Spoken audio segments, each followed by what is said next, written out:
It was. When you look at both teams, we were not even patient to build up. We were all trying to go to score. We were in hurry to go and score. So it causes us spoiling a lot of chances. But seriously, it stand the test of time that it's a big match, and it was a very tough match for both teams. Were you expecting this level of toughness? Yes. Coming here to play Sometymer is not easy. You can do everything with Sometymer outside Summerboy, but not in their town here. So I know it will be very tough for us, but I also urge my boys to be very tough, and they make sure that at least if we don't win, we come out unscattered. What do you think you needed to add? A lot. I think when you look at our game, the target man is here to adapt, and we need another tough DM, and then auxiliary player. These are maybe and then I may need a right back. You ask at now, we have only one right back. The one get injured, and then I don't think he will come in this very season. So he just had his operation today. So I think it will take him about 6 months before he's okay. So definitely, every club in the world, after the first round, when the window is open, definitely we may add one or two to beef up the team. Playing your last game, you said you were finding it difficult to put 20 men together. Do you still have injuries at now? Yes, you saw in the younger ones where the 10 registered youth under 8, they are there. So I brought them, or else I'll be 18 them. Because I can't tell you when those injured will come back. But some are recovering gradually. How are you approaching your next game? With the same attitude of winning. I didn't come here to defend. I come here to win. It is only when you look at the situations that you apply both. Me, I never go to a club to go and defend. Even when they went to Africa, I never go to defend. I play. I'll play. I'll play. But when I read the game and I see you are on top and I have to manage myself, you understand me? But this one was a balanced game. The first half, you created more. And the second half, we also created more. But putting the ball into the net was the problem. But we still fight on. Early days here, you say you are chasing the... Yeah, okay. We are fine, yeah. And they charge you, yeah. Charge you, congratulations in advance. To wine. Congratulations to you in advance. And then my day. You win the league. So. We are in the 12th week of the EPL. You win it. 12/38. We are driving in now to Quine. We got 38 miles now. 12. Mr. And you know, we still think that league and half in who is going to stop us now? Oh, from winning the league. We'll be able to master POB. Okay, so Christian Pulisic's goal leads AC Milan past Inter in Derby. Okay, me and Queen. AC Milan, Omonia Brew. But the oil magic in your room. Okay. And Slot said it is difficult for me to feel what they feel. They referring to the players. If I look at the way we finish these chances, I don't see a player lacking confidence or hesitating. I don't think that's an issue, but it's difficult to judge. And Slot, if you focus on getting once Liverpool are 7, they are going to say, as a bonus, I'm going to come on. That is the issue. Also, it's not like as a mobile over here, na BBS na. Okay. Man in few. Mbemo akasa sa. Ono so ya anu akotro na o chechi. Me power. Come bench Van Dijk no be. O bench Van Dijk na de wa bo. Me do we have a pair of beans. Obi ben. Oh, say ojogo ma Stevenji. Yam fa na pair of beans na enra de. It shouldn't always be about Konate. Yama Van Dijk Konate no ko France. When William Saliba buy Huno. Konate ni William Saliba. Otherwise, why then? people are saying say wasa onya de Konate nasa. Konate nasa. But me am tie dem say omo de one day omo pɛ onu obi foforo na ehwa de. Na the reason Tina and Van Dijk better bench. What will be your reason? Oh. The team is losing. And it will be a go bench. It's a funny antidote to the problem. Okay, perhaps we gave everything we wanted to make a step like we have done in the last 2 months. But after the international break, always is not an easy place to come. But there's a long, long way to go. I know what can. And your permanent guys are in the league. Okay, so former Liverpool star Carragher believes the only team that can deny Arsenal is themselves. Entina Amorim Catron said they are paid to talk or to speak. So he said the only team that can stop Arsenal winning the league is Arsenal. They are the best team. They are the best squad at the moment. The Premier League is here there. At the moment. He said my friend Emirates War. When Saliba. At the moment. When Saliba and Gabriel are fit. I tell you. At the moment. Robin Amorim and then United be born. Yeah, Manchester United versus Everton. A game. In a game, yeah. United will be there. And then I know for a square. Say unbeaten isn't enough for say United so have gone how many matches unbeaten? But 5 matches. Okay. Now match boy. We know 6 matches. Manchester for no feel. But Everton for no more one crabia in DI money. That's for no a long time ago. I just been fired from a 3rd division team, and I told myself I would manage Barcelona at the Camp Nou. It's a dream come true. Oh, okay. Vincent Kompany says that his Bayern side with Arnold their set piece weakness before they take on Arsenal in the champion. Let's ask me a set piece go on. Now I don't know they can set piece. I know 4 goals. Not set piece. Essential for Busano. On the Bayern Munich concede a lot of set pieces, and I say ahead of Arsenal game. No, I better work on it before. Yeah, but yeah, Kotoko draw here. Kotoko. So Ghana Premier League, you have 10 or 11 matches. 11. Kotoko draw by 5. So last time we checking, you know. Nah, but has a draw 10 Kotoko. Draw hard, you know.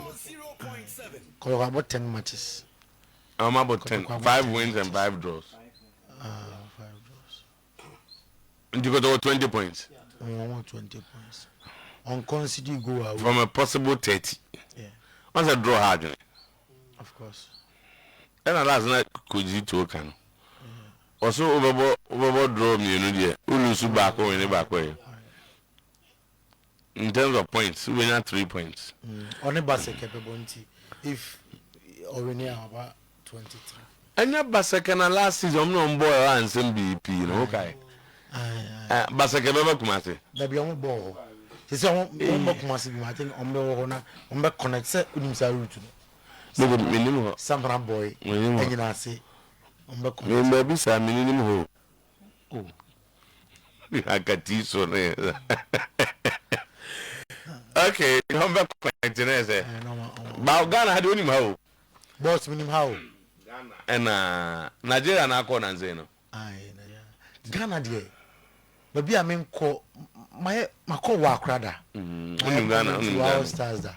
Ghana. So, I am quite Swedro Stadium. Oh, okay. Swedro to the Martina Hokrada. A dramatic late win twist unfolded in Samurai Boy. Emmanuel missed a last-minute penalty, denying Samatex a potential win over Kotoko. The well-contested match ended goalless, leaving Kotoko kindly fourth, 3 points behind the new leaders Adriana with a game in hand. Okay, there were penalty calls, baby. Yeah. I've seen videos from the game. Samatex for a Claymore, they had penalties. I've seen videos of Kotoko, so Claymore, they had penalties. And never, I think so. But from what I saw, I'll tell you, Baka won the so in a draw against Hohoi. See, Ghana League draw doors from Draw doors. Man, that's a draw near more. The striker sentiment. They be draw the strikers and go on. 2-2 so draw the free strikers. Goalless draw na dozo. Okay, so Kim last Joe Kegren. This one in the squad for not the best. We are coughing, we are struggling to breathe, but we are here. There are some few birthdays, and then we don't be a birthday. We don't Be birthday. we don't be Nana, incoming. When where onuka me money O de young where kwanza. exam phone bia. Young kwanza. Where exam. If you go for baby do hearing you na but. Ndi hunu na esa. You mono cheze baby nyakene. Ube duru awie dia ma say Bebre no. ube na. Nyakene no am so here be ma omo hemfo pa na cheche wo de duama. Boss Bibia ye fan. Okay. So Dreams FC 2 Swedo 3. On the All Black say. Say how I draw here, Bisin draw here. Nations won 2-0 against Gold Stars.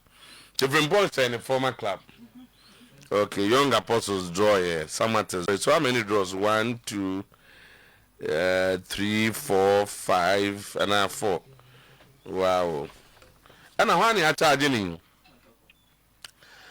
Kotoko have been charged following their match day 11 Premier League against Sometymer for a breach of section 3460 of the GFA Premier League regulations. The club is alleged to have published comments on social media that were hateful, insightful, and pose a risk of violence against the match officer, which constitutes a misconduct that brings the game into dispute. They have until Wednesday to respond. Okay, Baba Uncle. Enti anopay the boss player ete akonya kesirum ay live on Oyerepa TV, live on Oyerepa 100.7 FM. Emera sanso anopay ayenko funko sunsem ena yere etwa so ewo today's sports so timing na wa ha ensem no doso de dise fata sa hwe na utie ena yede esumo ene anopay eye kitikiti mampole bi ne woma akansio yanom kambu no pa anopay yetu abo asetre no emra ye confirm munumunu nyina amawo on Oyerepa Radio Facebook page no so na fame wasete Oyerepa TV Ghana our Facebook page no so Madrid Spain and I mention some na say edi afri na Mirror Studios no and I made team come our promo dia etene say players ni bi anya happy with near ekoso sesie no am feel say players ni bi ono ma coach no ne selection and for example, choir of us was selecting the team nom plus ne be happy with Chabi Alonso choir of us so set up in the team defensive setup exposing transitions near the day to plus nom and you happy with some technical decisions coaches nom etimi eteki edda Sarabia or ye eche coach or say on you happy with the draw officer nanka inyaki penya I would say referee at Madrid second goal no it sounds Vinicius Junior Ekokotiano and no I eda Sarabia Nensema or the Tudam and then I no play Jamete HM Madrid ebe change ownership nekakra na no mbekacho say socials no etimi atiasia ombeton minority in the team na detenie Jayati HM say ewia nyina Joesi Kapa the day and Bernard Arnold you say about 10% of the club and on a reporter Yansa Eka and then ano pay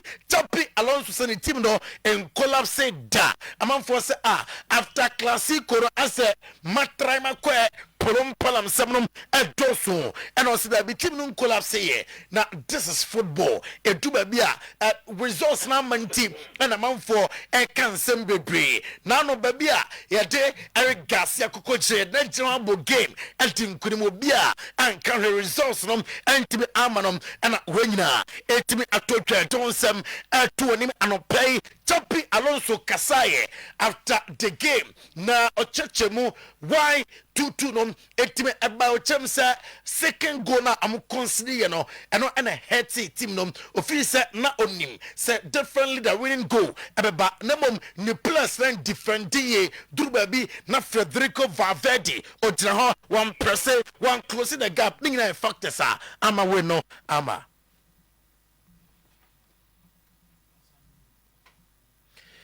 enti ano aye defio eba fion to no PS diamantini abusia wanan so say 666 million followers and Madrid across all social media na website no so the most visited in the world we are seeing now per site among for visiting the bra Madrid now Javier Tebas and I say am a fion to no PS and Chelsea bia or on where anti-Madrid onye anti-Madrid da no somebody what team fiancé na or Madrid no club ono Javier Tebas edona kuma so until penin jaisa politics na oyenom na ono on time Madrid ne and I say exam and Javier Tebas and nsema or the etudam and no play bon yanko inside Camp Nou a grand return and a Barca form etime enyaye na before the game access at all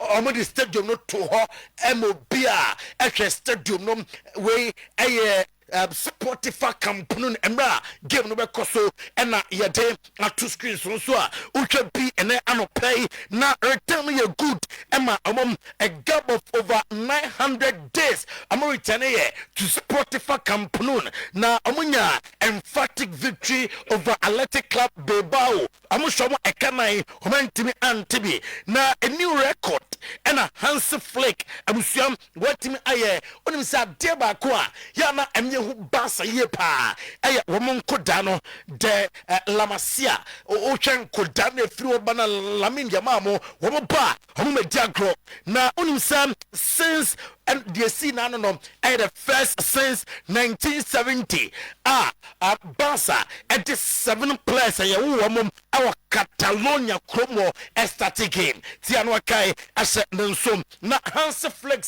na da so ultimate abamrabi no koti third division club bi ya pamono na ya pam no ano se ame Hansi Flick na tibia mekoti Barcelona me da so ultimate abam ose odini team ni di enti se edubabi na resource and makra ya na ono nakomoto ne yam onu se definitely ombenya the resource anom aya Hansi Flick nensema oti etudam demete anopai etemse FC Barcelona agree with Eric Garcia best day until 2030 at the FC Barcelona ose a lot of experience was steady auto bebe na no credit de na ni hoye na no na ni de pa ene ya Robert Lewandowski nti omo washroom ya dade ene da to so no Barcelona what you say kata ye de biao nti adwaramba said the whole few on bia nti I don't know about Spotify company washroom and ye banya enjoy video ni nti no na Hansi Flick aside after the game also 4-0 I see why happy and boys no more on boy no nemiaso special game also for the fans to be back here in the stadium was a really unbelievable feeling, and of course we won 3 points 4-0. It was not easy, especially the first half against Bilbao, but at the end so everything goes on the right way, and we are really happy to have a clean sheet, and also with 4 goals and 3 points, it's perfect. I think it's for a coach it's really great to have a player like him who can play different positions on this level. It's Mamiko Atletico di Madrid assuye one Muso Okipu, another clean sheet. Where the third timer when you kwanya Adam Ama Atletico Wakipu clean sheet with the absence of their main goalkeeper Jen Oblak. Now Zankomo Raspadori and also are you happy? Acquire Diego Pablo Simeone integrating into Atletico de Madrid team. Are you happy?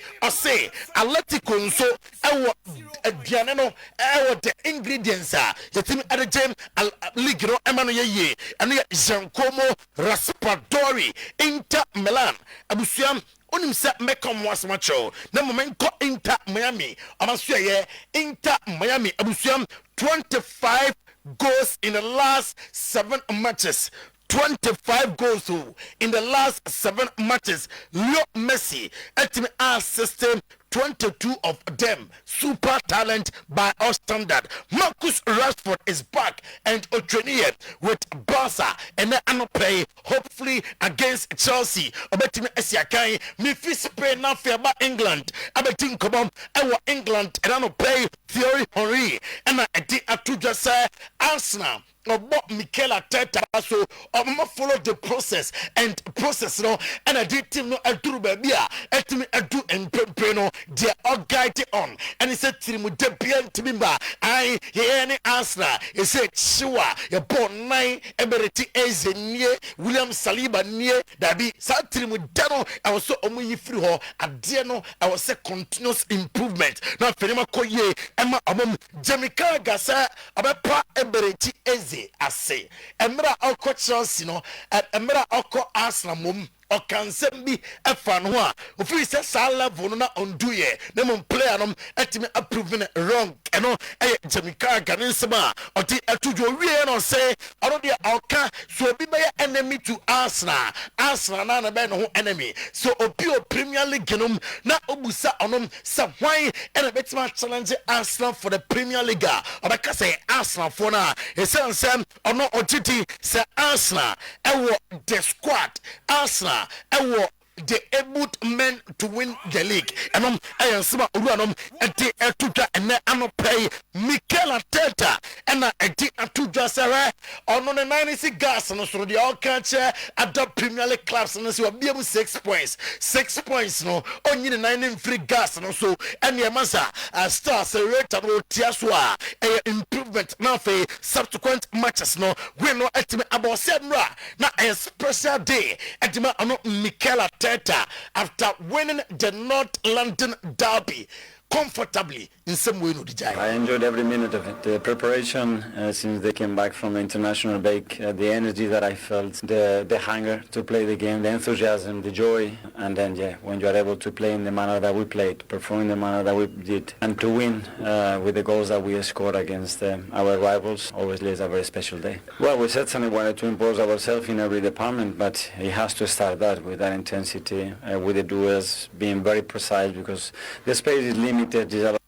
Now, Julian Timber, or say Enra, a amazing day winning the North London Derby, you know, and my happiness, by Emma, almost place, you know, and I feel the team and its very supporters. Special day indeed, yeah. But it has to be a special day because we're playing Tottenham, and I think you could tell by the crowd, the energy and the noise, and I think also the energy of the guys. It was amazing today, and I think we did it together as one unity, and still need to breathe a bit, you know, after everything that happened. But enjoy tonight, recover from here, and then Wednesday again, big game. I think so. I think everyone knows the amazing qualities he has as a player. I think he shows it on the pitch today.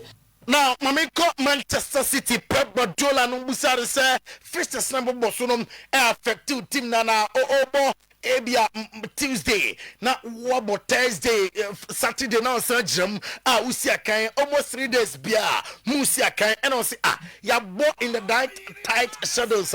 Yate Champions League, Yate the League, Yate FA Cup, and to be fair, no excuse. Me feel say nanom not your Montemodum is not up there, and not Newcastle United, and Montemo Elstrom, and to the Kurunjenum, and to me Alma. Now I was saying team step it up. Now Rodrigo Cascante and the other player and a player now squad ningina is back into I'm fighting as a team. We want quadruple, we want treble playing that way. Pep Guardiola after losing 2-1 to Newcastle United.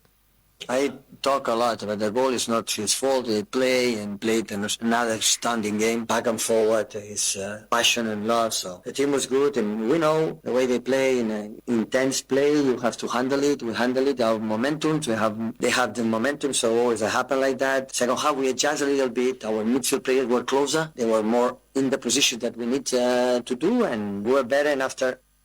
Coach Chelsea Sweden teachers Enzo Marescania Bray Nottingham Forest defender Mulero sa left center back no yes Chelsea manager no done brutal into a training say this January or summer abefana na fe abaya juma edi ama team no say about working hard on goal scoring and for defense also on be ho juma Chelsea money tribu nyana dese ya tosu mienu project na star baby aduru no amonam kwan no so no enya emachoye so project na macho wi a obi abehu Chelsea ye Enzo Maresca and Andres Santos onimsa on the man of the match after beating Burnley our tough mode 2-0 on Saturday or in the same way etuja big victory, so I'm so happy to be here and play very well. So I think the most important thing is 3 points away, and now we have to keep going, to fight to win every game. Yeah, so we know that's a Premier League, so Premier League always every game is hard. So and here away against Burnley, but we play very well, we fight and win this game. Yeah, so I like to do that too,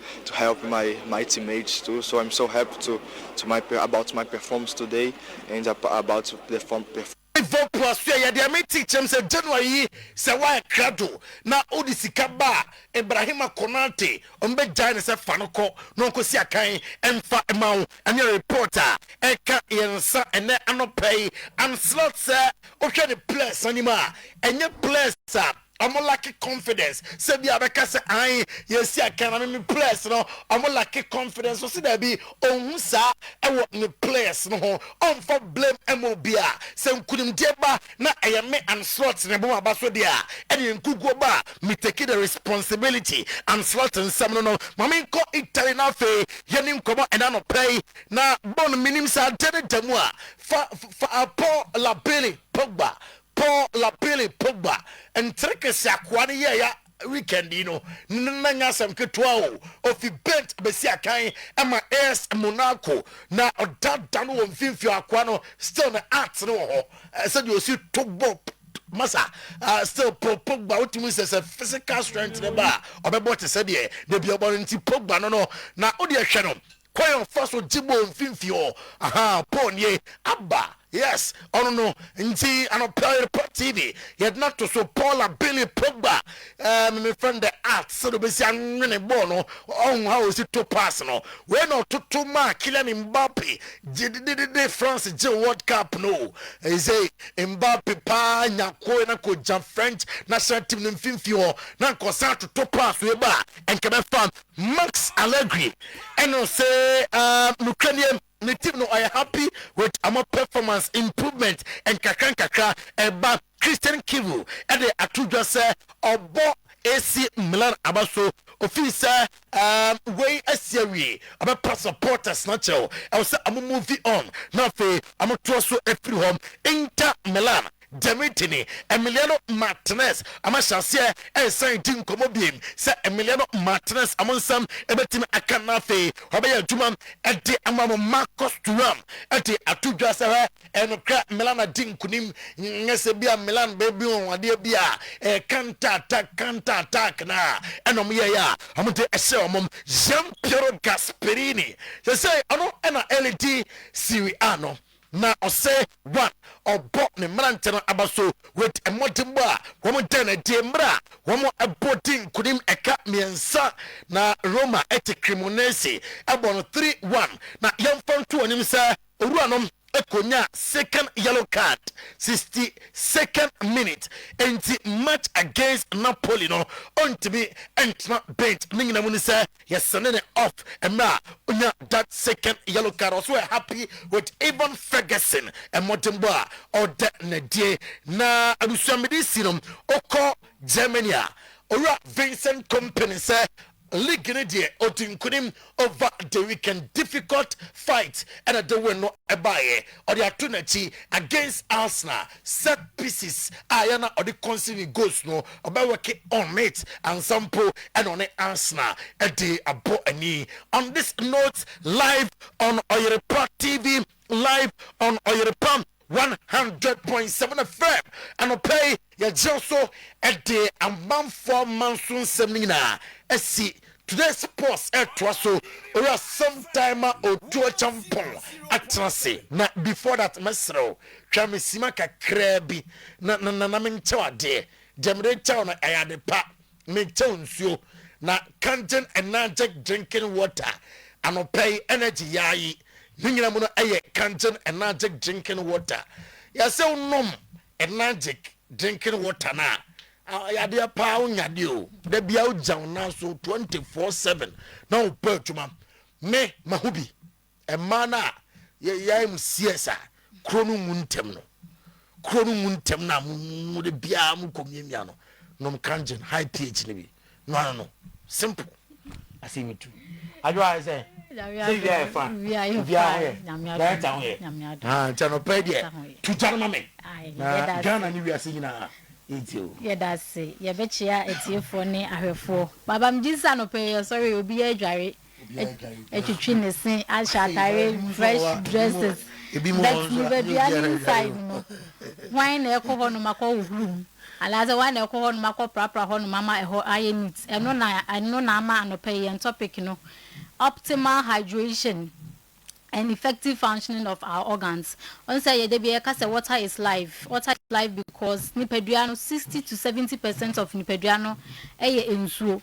And ensuo no nebua Nipeduano Emma edi juma edi regulate your temperature. And yes, I so croya transporting nutrients. Eduane yebedi so na ebenum nutrients anasa honi no na ewom so croya and I edebeko ni peduane baby so croya so na se joints lubricated with joints no ema smooth movement ema ni pasa what na se che anasa wo sorry na obenantinante a wo joints no enye wo ya so na edi sa akotin ewom say ye bon war slide bi wo hono bon patcho betimi a project amaya nipeduano water in the human body.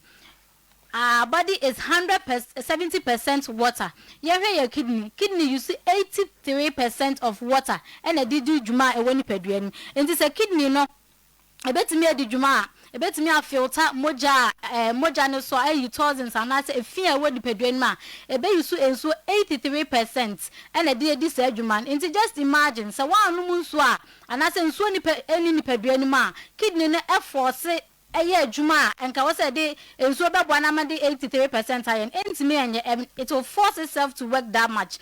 And I have had 79% of water and a boa komano ema di juma sa komano ba pompe blood ama moja net me dey fusani e woni peduan ma e here enso 79%.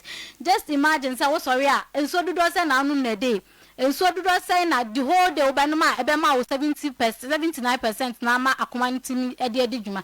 And look at our brain, 75% of water in our brain and a boy adwene no ema di juma obon ma say me dey ade kra me nzabonkum na me dem de to on ma me nkai me hu ba bia me dey ato say enso eni adwene ma ema lose focus ema losing memory ema sometimes kwa ade a wo ye no rate me feel ho a o say me dey ade to on ma na ade kra ni nzabonkum pass me no twa ho sape because the brain is losing water and intimi enya focus enya adwuma e wo say even with our muscles we need 75% of water in our muscles to work. So one no so how ana wo dey to organs so de or how abeto organs no so say yakoma na say your kidney livers ni organs na woni pedwandwuma we say di entumi ndi uba say we say work with force ema say no so work with force wo dey how na ekoto akoma no so just imagine what the how akwakoto nipadua no so ma yare anase ohawa e de be bre nipadua nsuso so boni e no so de be bre nipadua no e be ya ma e de how foforo asaba nti nsu aye no mo de you just have to be concerned ma wani enko nsu awo no mo e na nye nsu obi akeke nso so e na ebo nipadua no.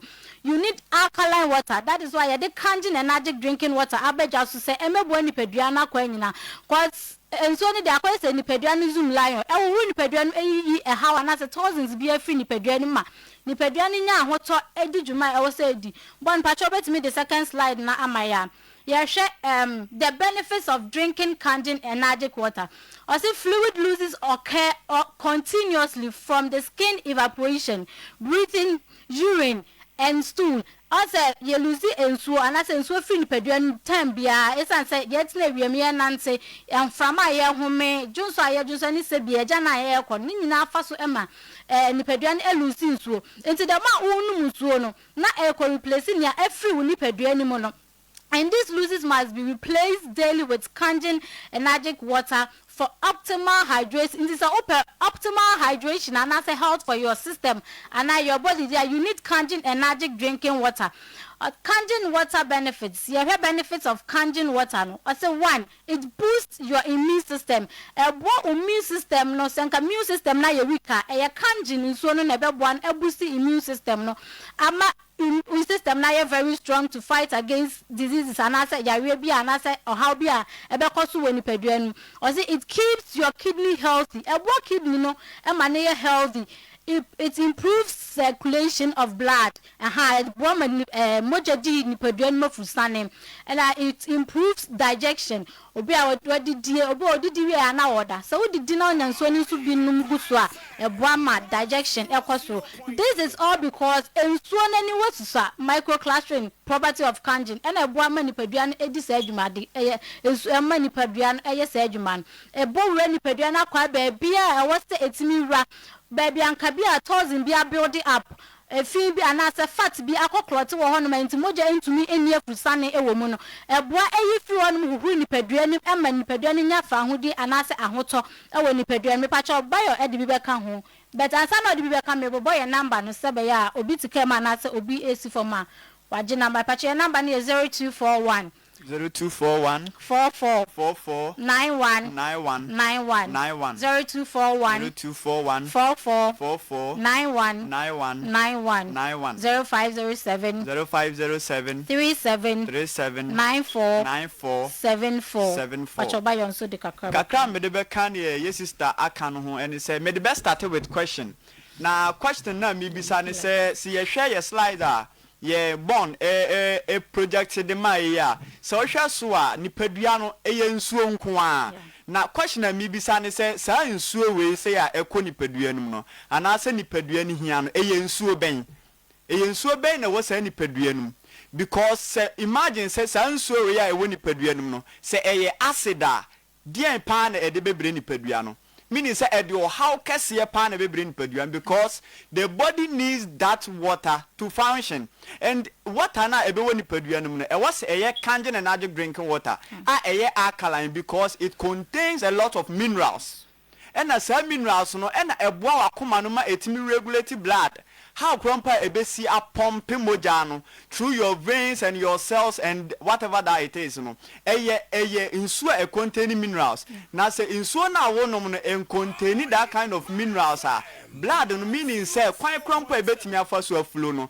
entimi enflow sa into any time bia ya kanfo canned energetic drinking water edimo bia say pensuo ni binom even krasa ne wakoma esibo no ni nyina agina nso e containing minerals send your liver eso etimi eye adwuma send your lungs kwan ni nyina etimi faso ye adwuma ni nyina agina enso e containing minerals eso senti aye bobo so say canned dia wonoma etimi boost your immune system because immune system eye weak meaning say organs ni nyina ye weak meaning say eye acid na eden ados woni padua num ye be kanfo ye maame no ma ye your market anytime bia ya tena ma awie hye yen sanko no nso aye nom ne containing minerals ye be kanfo canned energetic drinking water e de amount say eno na ye nso a wonom a emfa ho say awie na watena mu ache no e de how ebebdo because se wotena awie no mu cha wo de wadwuma na wo yo but e was a wodwiri woni padua no be wo sha ase sa wonom ensuo na e be boa ama regulate o blood anytime bia enkofa cause mo a wo tena awianum no na wo lose ensuo se na mi sister e kan no enti wo betimi anom ensuo a nom kangen energy drinking water na enko replace se na be ya enkofa o how bia emfa emrew ye brothers nom ye sportsmen.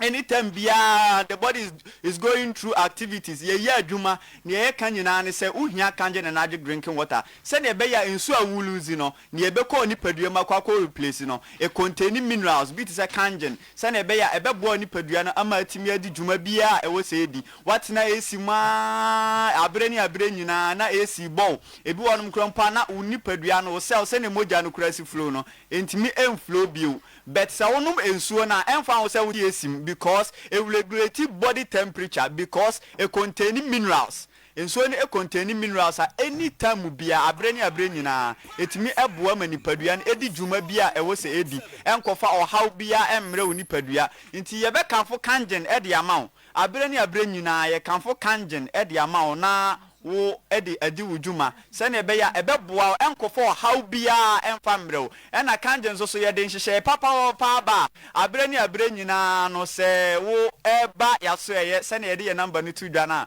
ebeboa because they say no se wo ye wedding se wo ye ayie bi ana se wo ye menka ne ceremony bi abadin tuo bibia na se wo pese ye fa wa ankasa wo sticker embo ensuo no na enye customized one emfa ma na se onche ma wa ho a ye betimi adi sa adwuma ni nyina de ma na efe so da kru ye be project bi na ma hunu se ne esitie ya efe pa nti ye kanfo kangen e de ma ensu papa ye de abadwa so acha wo project last video ne emame last image no on se ni padua no last slide no last one no the last one.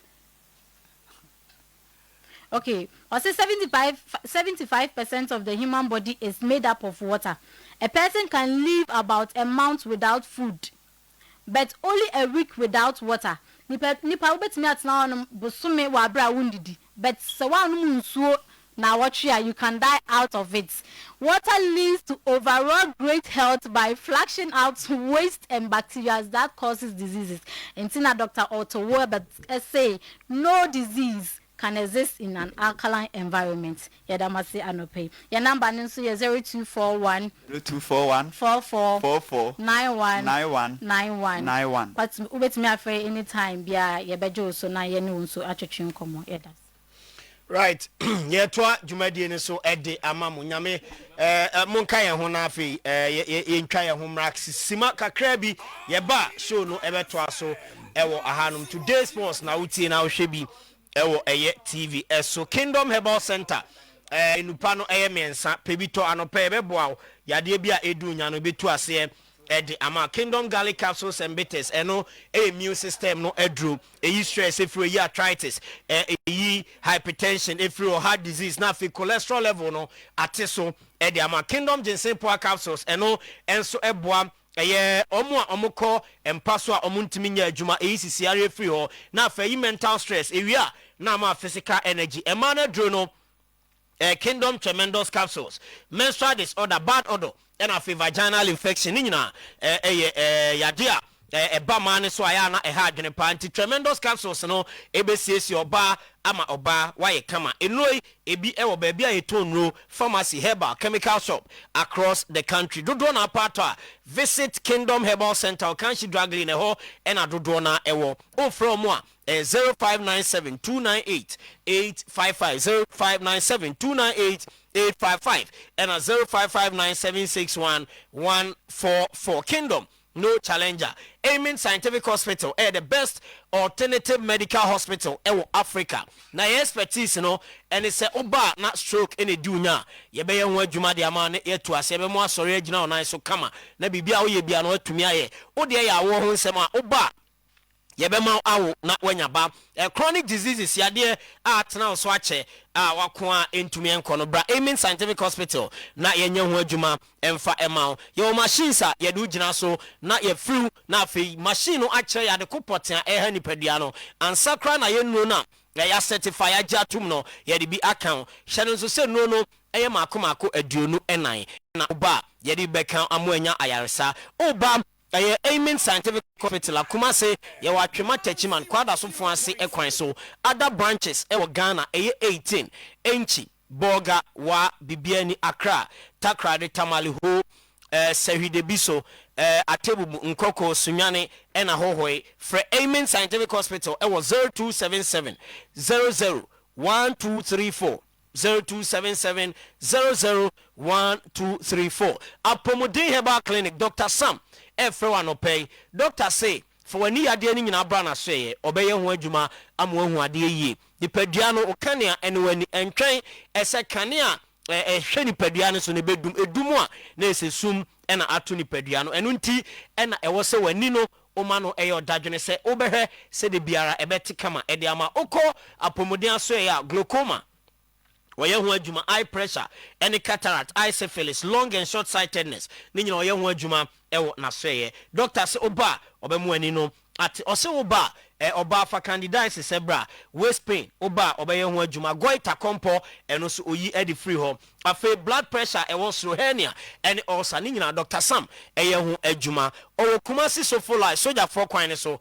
oni Assemblies of God asoy no ena edi enimhwe o friend Dr. Sama the number is 0551 098961 0551 098961 Grow fine about tonic mojadro na mojadro onum no na ehwe ese ubetumi adidi ye ebia won aduane ba untumi ni ye kase koda obeda honum na wani aguso saa ma de ache entino ena so de wanya empempia na ede bre ene bre nipadua no num grow fine mojadro a ubedidi adakama onum grow fine mojadro sorry anopa na otise honam eyo ya eno so ebejai otise onsa no nan no ayetitriti mreyo abamu a moja ne besane ye ewo mu na afi wonso wanya ahoto uye oba ubu unsa or how pi ene wachi excessive bleeding afi so menstrual disorder any painful menstruation onum grow fine mojadro ebe ye ho adwuma edi ama grow fine vitamins bebre ewo ma eboa ema nipadua enya anwodene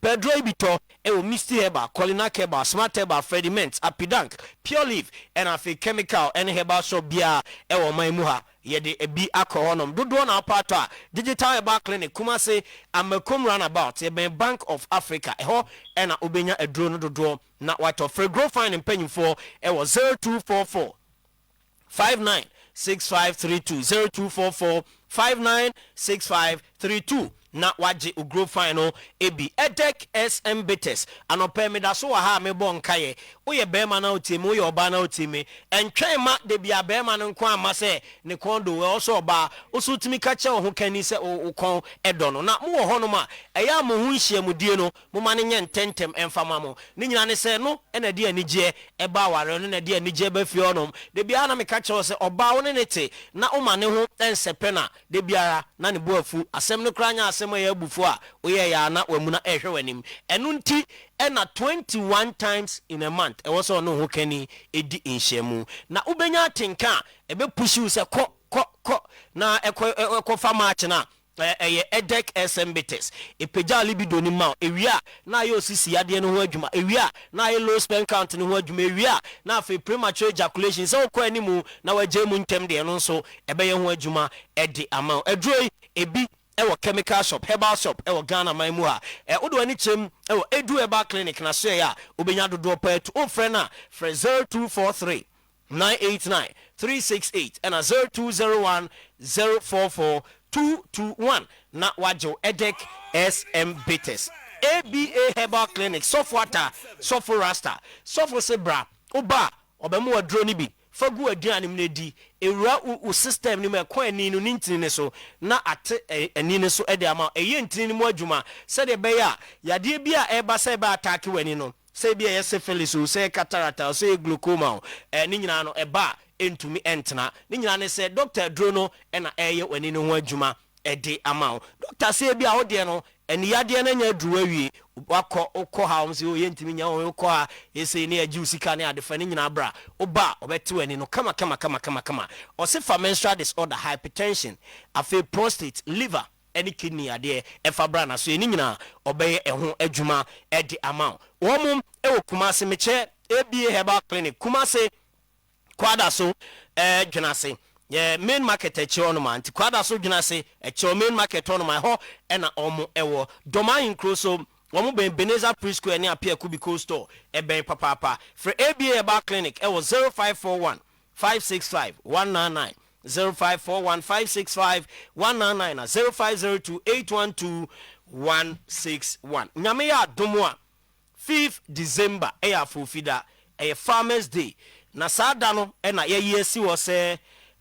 ye mega watch night end of year mega watch night no ye de ehyehyes we na ye FM TV Promise FM and TV na ya kan bu ma di dwumadi no bana sofo akukudama ye ne omu di dwuma ofidua mu omu nyina beba ene ya be bompa ye na asemtira eda ye dwumadi a ye be ni 5th December ye end of year mega watch night ne so no and finishing well ye gina Philippians chapter 1 verses 16 ena ya bo empire ye be dwumadi no ewo Oyerepa FM ye ni mu he ya Kwaku Jesse Jojo Ahen Mabel Ochre Joshua Bano ena Finshaba Patrick omu nyina beba na omu ne yen abebo empire nti dani dru ano akai so beba be ka ho na afi ya dwumadi no ama no aye kama ye wie empire boni FIFA 15 days ne na otwemienu be no besi memenda 20th of December na ye the partners and pairs enso ehyehyɛ so na partners and pairs no ye tiene se makache o se ebi kra mo aware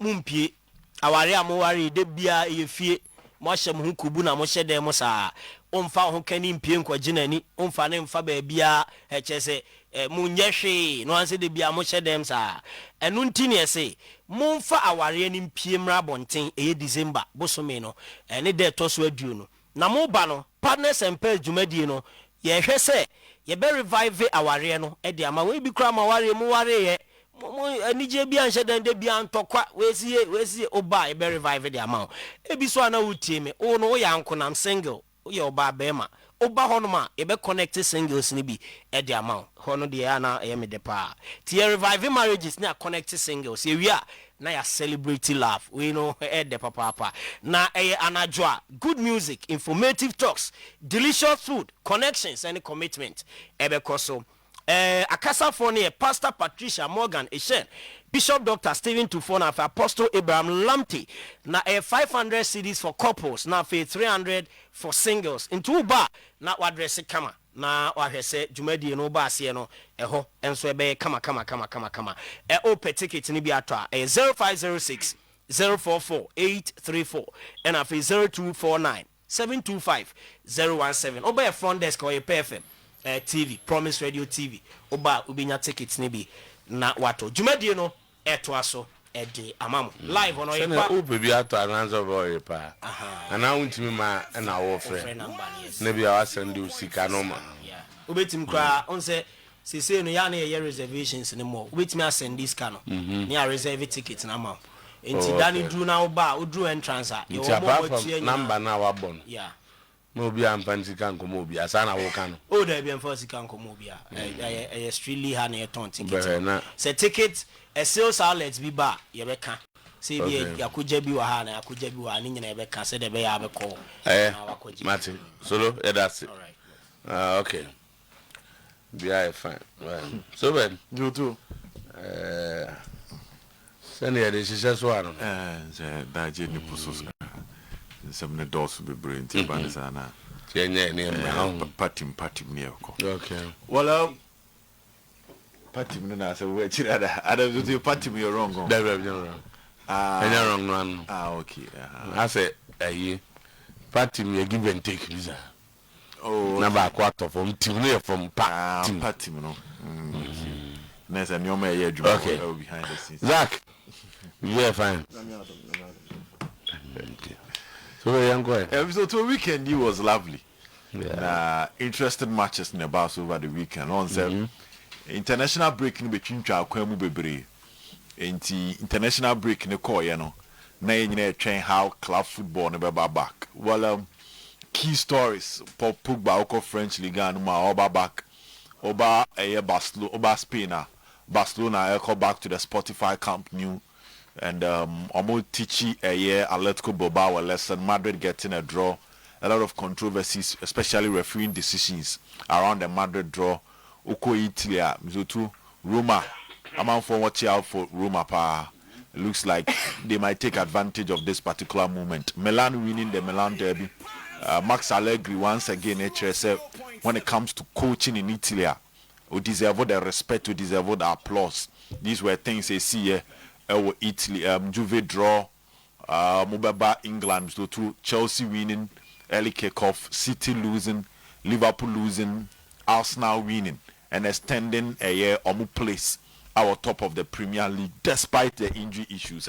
Also Arsenal and then United, but it looks like in some of the doors, but a bread, you have my whole coin, and you have a fast near to ensure same free Liverpool. Now the Liverpool story is so interesting. Now, a difficult to even break down the Liverpool challenges because normally a club last season or show massive dominance in the Premier League. Our Premier League is simple, no. And after spending almost £400 million, after that, no, you expect the club to be better. You expect the club to be stronger. But at the end of the day, no, it looks like Liverpool team, no, Oye team now, as Emre compared to last season and compared to the level of investment at Liverpool. Now, Saturday night may catch them say Nottingham one of the stubborn sides of Liverpool. But now me say after that 2 weeks break, you know, and can Liverpool beat me the things around, beat me turning the table around. But that was not the story. So what is the problem? Too much changes. Too much changes. In the team. That's the first major problem. That changes shape, no? The shape, the dynamics, the rules of the players to changes, sir. Oh yes. Also, sign is not here, you know. He is forced to integrate these players into the setup. So he is fixing something that is not really broken. May I sure said the uncomfortable kind say Diego Jota free Darwin Nunes score call, Luis Diaz score call, you know. They say Liverpool fixing, which is true. And no correct. Obeka so said trend the Liverpool need to fix it, which is true. Also, clearly to the coach, you know, want to move to the next stage or left back. Until I say Robertson, now rotation which is also true. Also, Allison, yeah, hamstring call off kakra. Afen waba. So when you bear 6 changes, you team it cannot maintain the status. The players now ban obia the profile for neighbor. So I Darwin Nunes profile. Now so we check Ekitike and Isaac profile and yepe. And don't forget that Nunes not your starter will Liverpool team. So any attempt to introduce Isaac, the system up front, the rhythm up front will be distorted, kakra. Sani asem. And and distort and society in a positive way for Liverpool. Also, what me a change back me na farmer no. But Liverpool they no me a change no. Akwa affected the king which is Mohamed Salah. The man is difficult to agree with you, and people who think like you do. They started well. No. They were going through the challenges. But I fan say also they be not Liverpool first 3-4 games. No. Also not they were winning narrowly, late wins. Tinasa Taika said year. But we felt that we were looking at the other side of the coin. The other side was that champions are making changes. And even at the time of making changes in Puno, they are finding a way to win, which is positive. But not knowing that was the warning. Not Sabren and not warn the neighbor. Because that was the time I live up 94th minute, 88th minute, 92nd minute, no matter winning. And we were thinking, say, at the point I ain't fire and impony. Any time I best settled here, they are going to be massive. Not knowing those were the warning signs leading to something dangerous. And I want to accept about to Liverpool at this particular crucial moment. I feel it for Liverpool fans. It raised a lot of questions whether we had the right investment, whether some of the investments were even necessary. At the time, I know more to necessary now. But when say Liverpool want to plan life after certain players. And yes, Sanka one transfer you can call for Ekitike and Isaac. Kaunya ba kwa ka be twentwen so.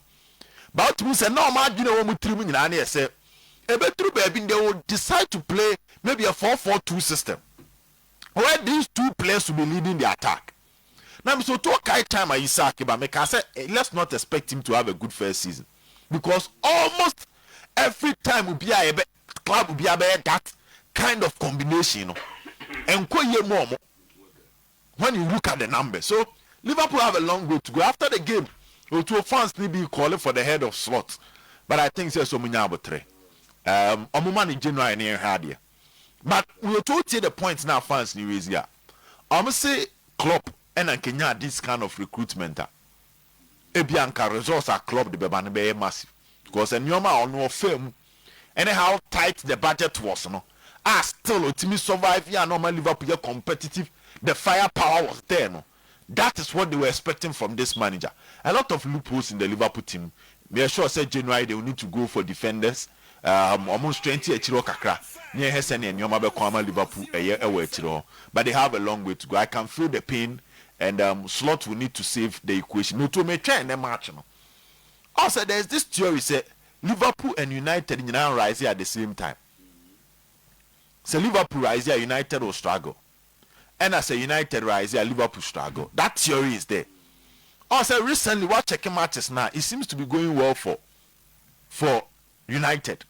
And a table not turning negatively at Yama Liverpool.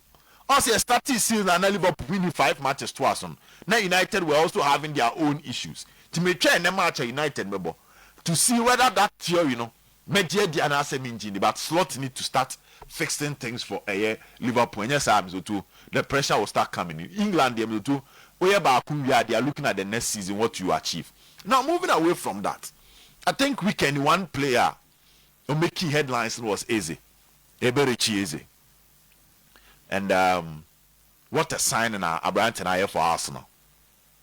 Arsenal, we need 4-1 out of the North London derby, Mr. Otuo. Now, also, Premier League never before every game, coaches near interviews or meeting the press. Now, also window to Samano. Now, Eze was on his verge of joining Spurs. And Arsenal went for a player to pass it through the Arsenal ranks, you know. He would definitely love to come back to baby or Shasi free. So Arsenal when instantly he changed the whole narrative and Eberichi Eze joined Arsenal. Now Bisa Thomas Frank said, is he a bit worried? Say Eze transfer name to Ambassador. I said Ebra Eze transfer Ambassador. Thomas Frank interview said he only wants players that are willing to choose the club, which is Spurs, no matter where an offer will come from. And those are the players who here on the system to get his team moving forward. And I'm after when you say it was more like a shot at Eberichi after he decided not to join them. For you know the English media could be a question and was like, who is Eze? That was response or after some Bisano about Eberichi or and looks like Eze take advantage of this particular game to let Thomas Frank know who he is. And you too, what a solid performance from this particular boy. Some near Casa Arsenal signings, no. Say a fee Arsenal who be no more signings ne count. And so too we are not far from the truth. Arsenal signings ne opa. Now Arsenal last season now Arsenal are 2-3 injuries away from crisis. This season is not looking like that. Game was so Odegaard and Moby. Game we say Joe Carres. But Arsenal was still okay. Gabriel Konya injury Brazil. Arsenal was still okay. It looks like signings now Arsenal off the season. No? And more mania a massive strength that the coach can properly rotate the team. And it looks like Obi free bench baby biawa adhere from corner baby team no. Abo Arsenal. If this was last season, KBA Sterling Moon Ebabo too, and you can imagine the kind of scoreline if Sterling Moon Ebabo. But look at the performance of Eze. Coach now play Trossard. Eze comes in as a supporting striker as a number 10, and now he's getting the job done. Our boy Arsenal. Credit goes to Arsenal for their wonderful job too. The mentality is there. Arsenal is clearly angry. Players no more fupa. As a 3 seasons somebody second, and the kind of comment amount for passing. I say players never before, and now they want to make a statement. Arsenal bar, you see some form of beast to be. Now one player on the plus needs to be mended. Though Osha Richarlison go, you didn't dispose no. But on the swab be same perfectly when party left.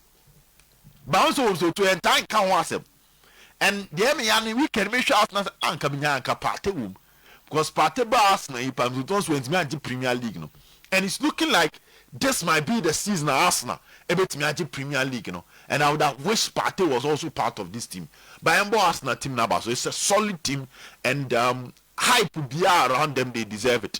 As a Wenger, the second twice of Miensa, and the fourth time no J. It looks like that is what Mikel Arteta so. Ebabe Diama Arsenal, Yambo Mabaso, and excellent game by all standard. Now, we to a young call a Spain kakra.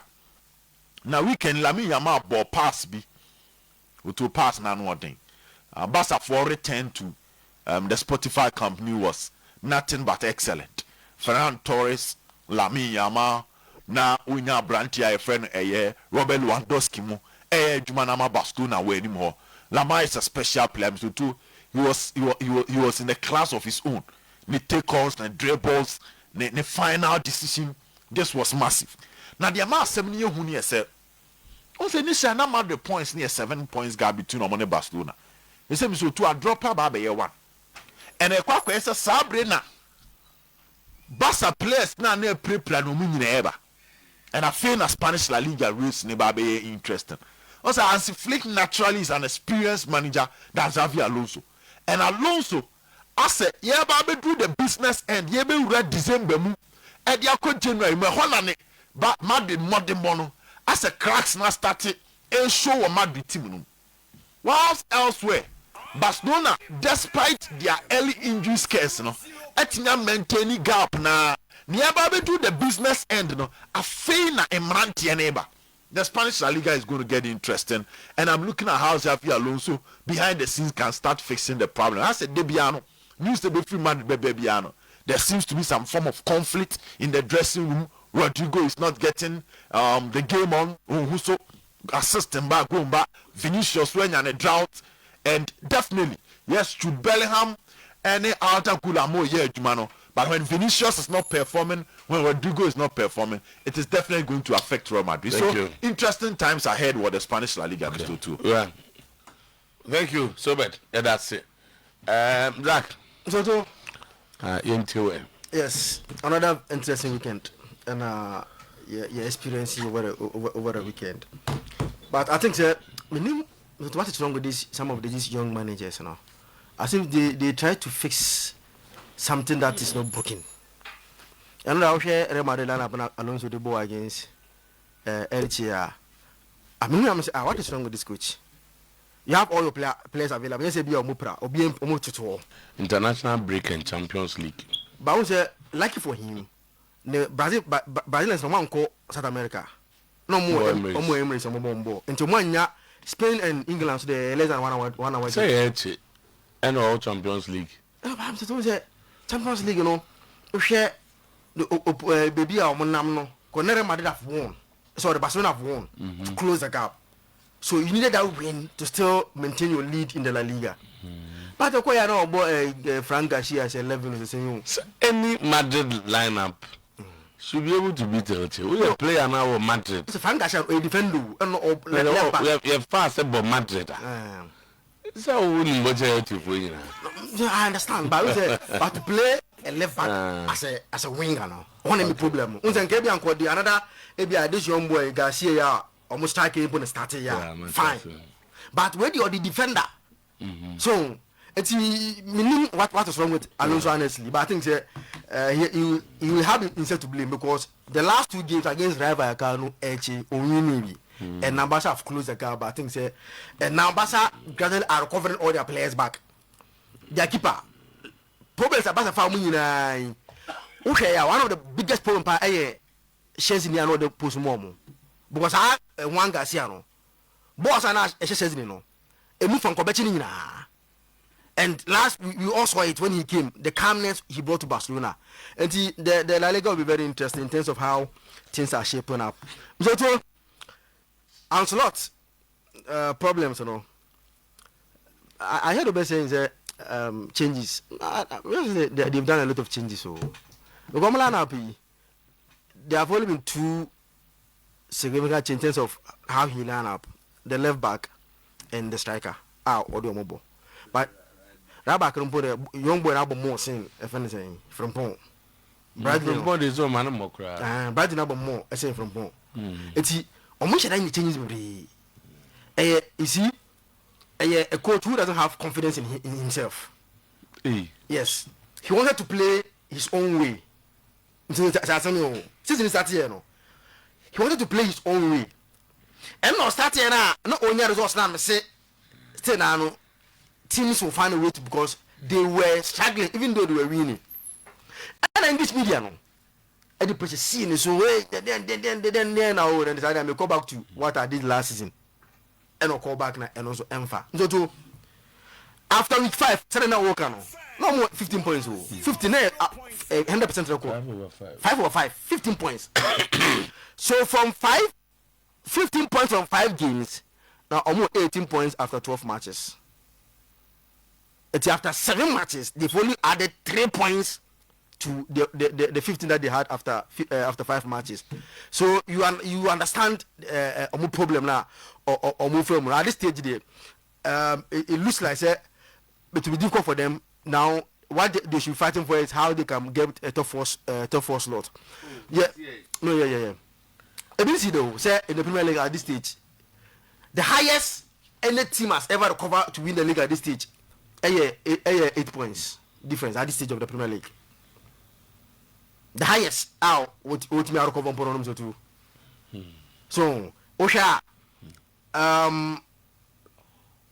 yes, 8 points. Manchester United in 96-97, the same United in 2002-2003, Man United 6 points. 1992-93, then Arsenal 201-202. As at this stage, now they were training 6 points, but Barcelona still recovered to win the league. It's the highest 8 points. It's at this stage the league names to out, but top 4 is still a possible. It's still possible, so they can recover and get top 4. So, but on Belgian league part them to and we bear the year part their mom, especially how team it look like a coach need. When you're the right person to change the things, as a only confidence crowd. Okay, now I want to mention about post match. How he speaks about or he's revealing his secret in the tactics. Me who be that sounds not on say about we are about post match not or church or revealing the tactics. Say me there. Oko if anything long balls and second balls they are meant to be more. Meanwhile. Oh, Man City didn't play long ball, but he still beat 2-3-0. So look at it. He complains that so long balls to be on team more. No, Man City didn't play long ball, but they still beat him by 3-0. It's league there. I think they can recover say how the top 4, but league there so to and count. Arsenal so to Thomas Frank, me can say. United remember that one uncle for born in the inside make and say I know we knew how people watch football and how they judge football. He's not a bad manager, but not the any Brentford more Sunderland but me here Mr. Two wrong what's moving on that teams now they be no omutechiri because that is how they budget decided here. So until they be no play the team no say no more. But when they give a team expecting to play expansive football, they be on can they be on can cry. And when they see no okay I'm more United be am can say United the only difference between us and United is say United don't need defenders to defend like Arsenal. Emma Mobile back in the game. That's the first one. Second one is say we need players to kill the game like Arsenal did. And my back my one by draw. And that has been the star. I say or that mentality of saying we coach Brentford no forget to say we are Tottenham. So Arsenal play with that. I gotta be their best player this season in Gabriel. without their three right center forwards, Obia and count him no, and without their captain. Still, na Bobo you know. Na Tottenham. First half, Oman shot back. Second half, na Javi Simon. Whether they told them that because about the Trebia and Washada shot in ping and could be a born and baby. In the 90 minutes, on shot means a pay. And a Tottenham boy. So, Asna, Bon, I don't know who are yams to air fair corner say, Mammy, get some about few in the expected goals against them. Defensively, so I'm saying, Ebia Moruno, the first coming Chelsea, no. Look around, I know when we didn't compare. This is Arsenal record against any opponent they played in terms of expected goals against them. The highest, Brighton, 1.62. The next one, United, 1.52. Jack and Nina, 0.10, Tottenham podium to 0.07. Tottenham is 0.07 and that is Arsenal defensively. How solid they are. It's only the above game. One thing that I assured they say you will get chances against Arsenal. And I think to them what it about so. Unzenka slot last season ama go focus it Arteta say slot quite better manager say Arteta there be maybe any mistake no. Wa cast as any be Arteta be I saw patcho. Arteta have done a very good job with Arsenal team. Yes, they've not been like it in terms of winning the trophy in the last 3 seasons. But the job that he has done with the team, it's all about Arteta Basso. Defensively, no problem. Attacking wise, no problem. And they look very comfortable. And at this stage, based on what City, now I know City, what happened over there. The next Arsenal League game against Chelsea, it will be a very, very. Arsenal need 6 points. 7. 7. Chelsea needs 6. So I make Chelsea sorry. 6 points. It's the 2 teams down airborne. So far they Lucy I say yes, it's still early days yet, but I think that Arsenal are in a comfortable moment. 2 games man Milan enter and never and United and come on Kojibo. So Milan I'm not a fan of playing haram football. Haram football. So what the answer would teach you. You know, you don't enjoy football at that stage, yes.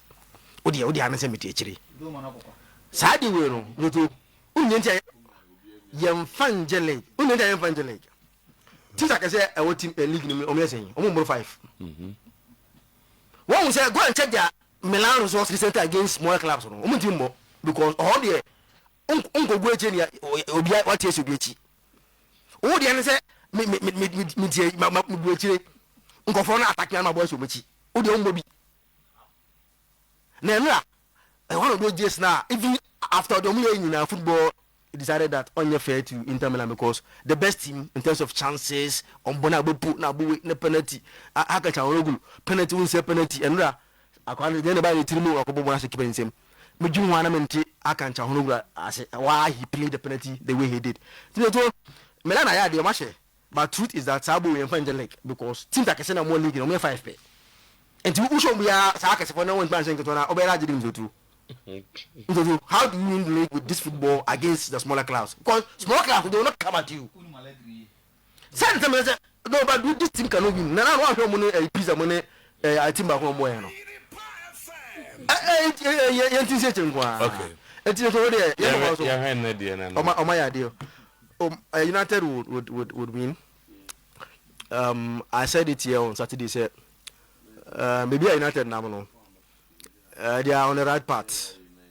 And so far at Old Trafford this season, the only points United have dropped against Arsenal that first game. No, what should be at Old Trafford this season? You know, Amarin is gathered bringing back the fear factor at Old Trafford once again.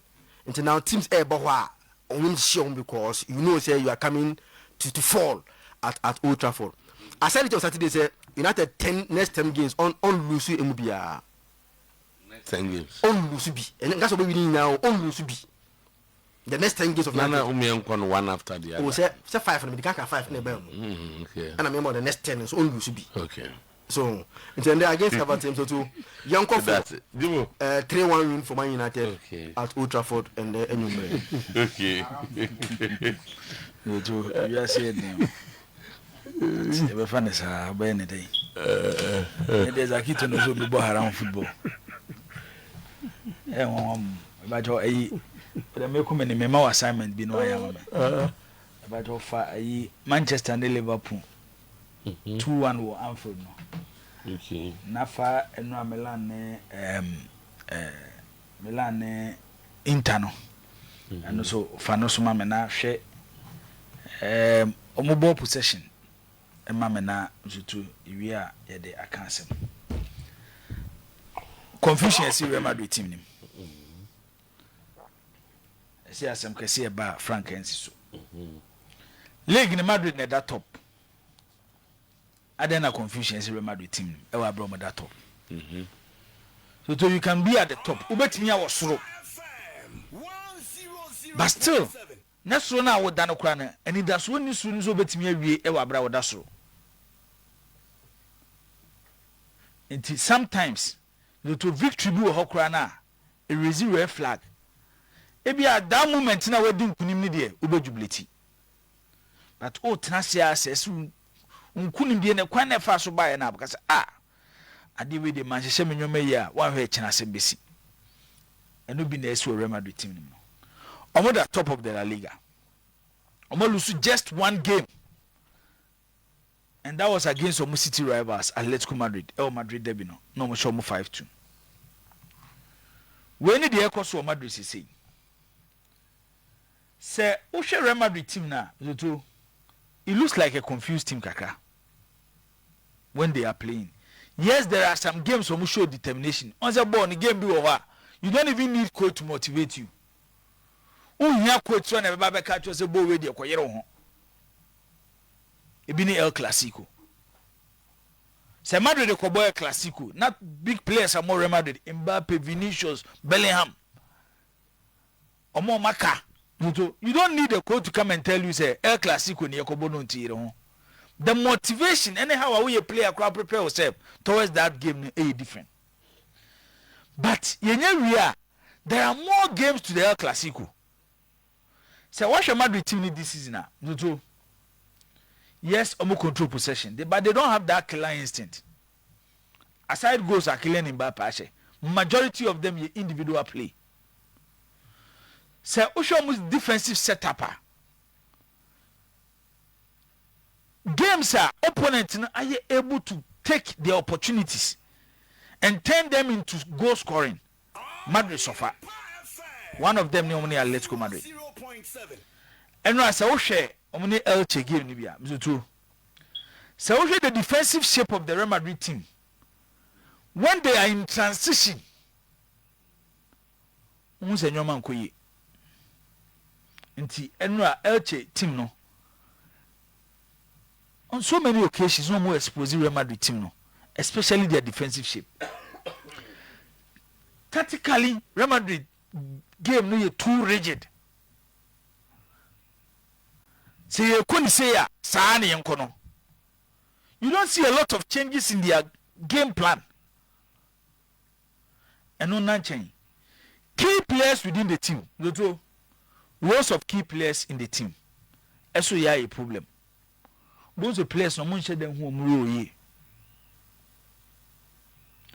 And I wish a game near. Also call with a front two. Rodrigo and Mbappe. Even in games, what about Bellingham? What about Tchouaméni? What about Adagula?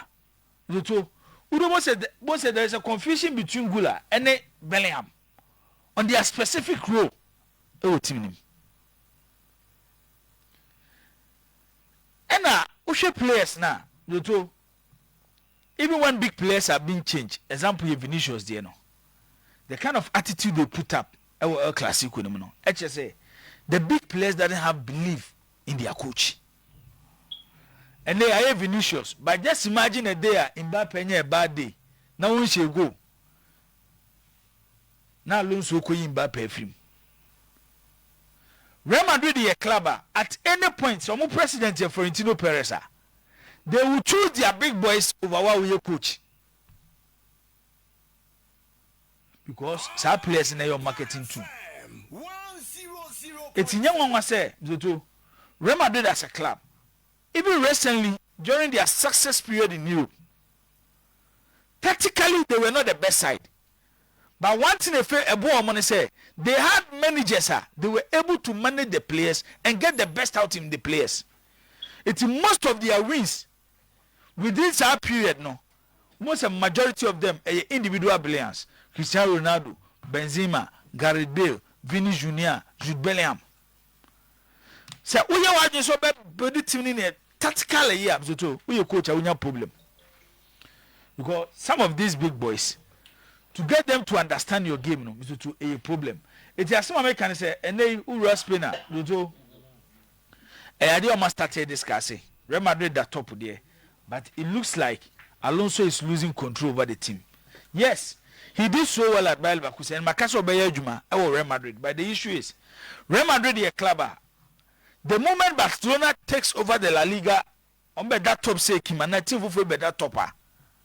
Pressure will start mounting on Alonso. Now the problem might not be Alonso, but how the players will accept Alonso ideas, no. So to no be a problem in the war. It's and Real Madrid will 2-2 against Elche. A gamer now will be expected Real Madrid will 2-2. And Barcelona it could be the Spotify Camp Nou and no be about for Etiano. It was a good scoreline, at least having some 45,000 supporters back at the stadium. The two a year the soul and the spirit of club friends in Barcelona no. A different from last season. On say for the past 2-3 seasons, Barcelona more was Spotify Camp Nou. It's even that period no makum for them to even win La Liga. Actually say having the Spotify Camp Nou and no money on the back no. Barcelona were one advantage because yeah, teams are home, strong when it comes to European football. Barcelona ne Camp Nou can home be.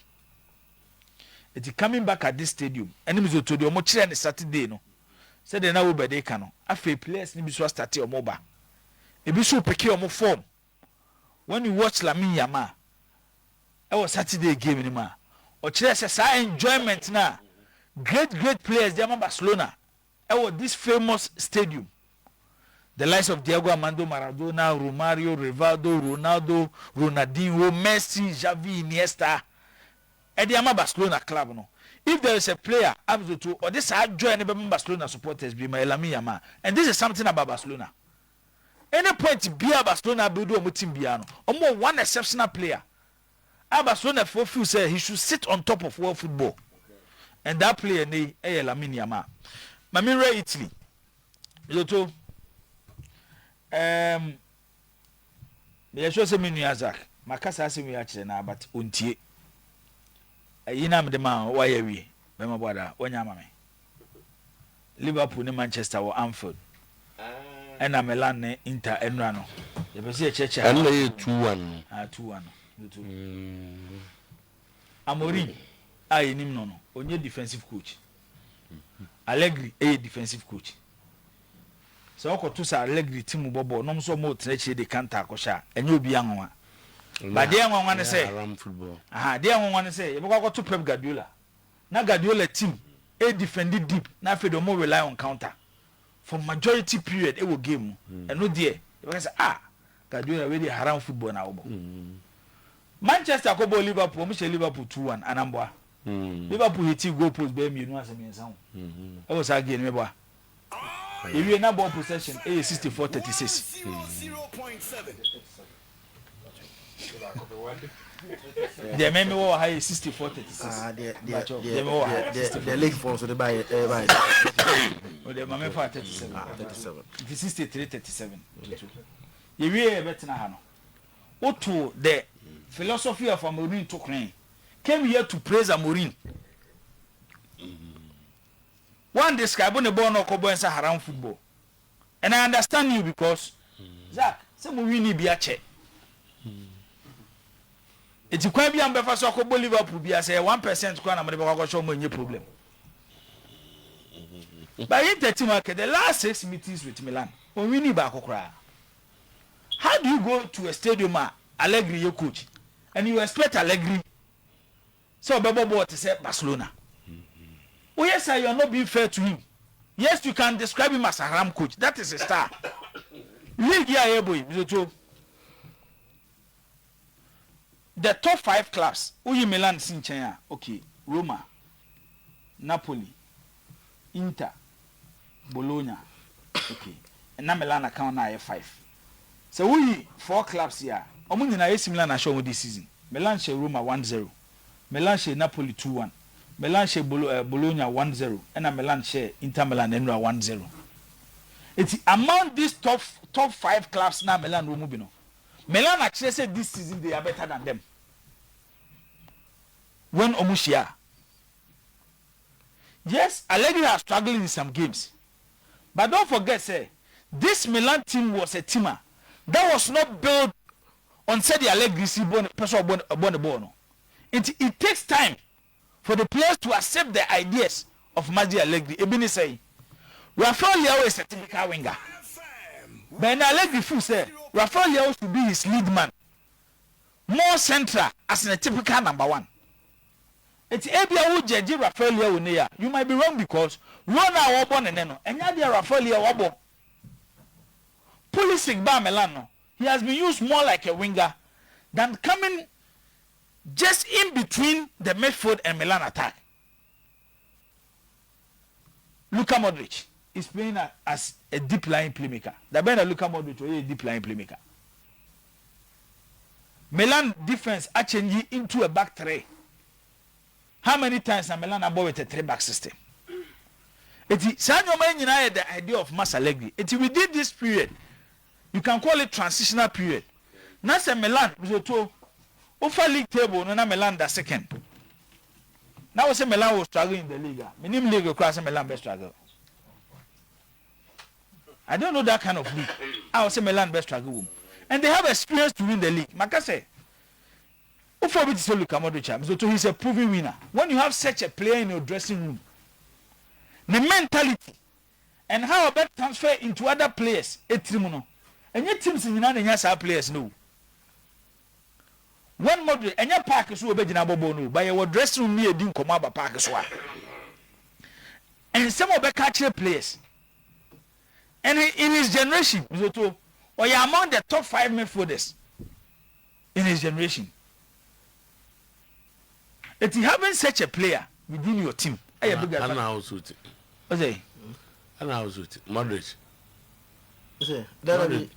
I send me no kind of meeting. There was one answer among the top 5. Modric.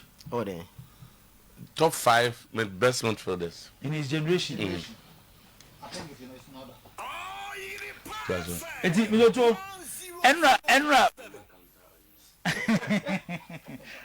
Enra victory no.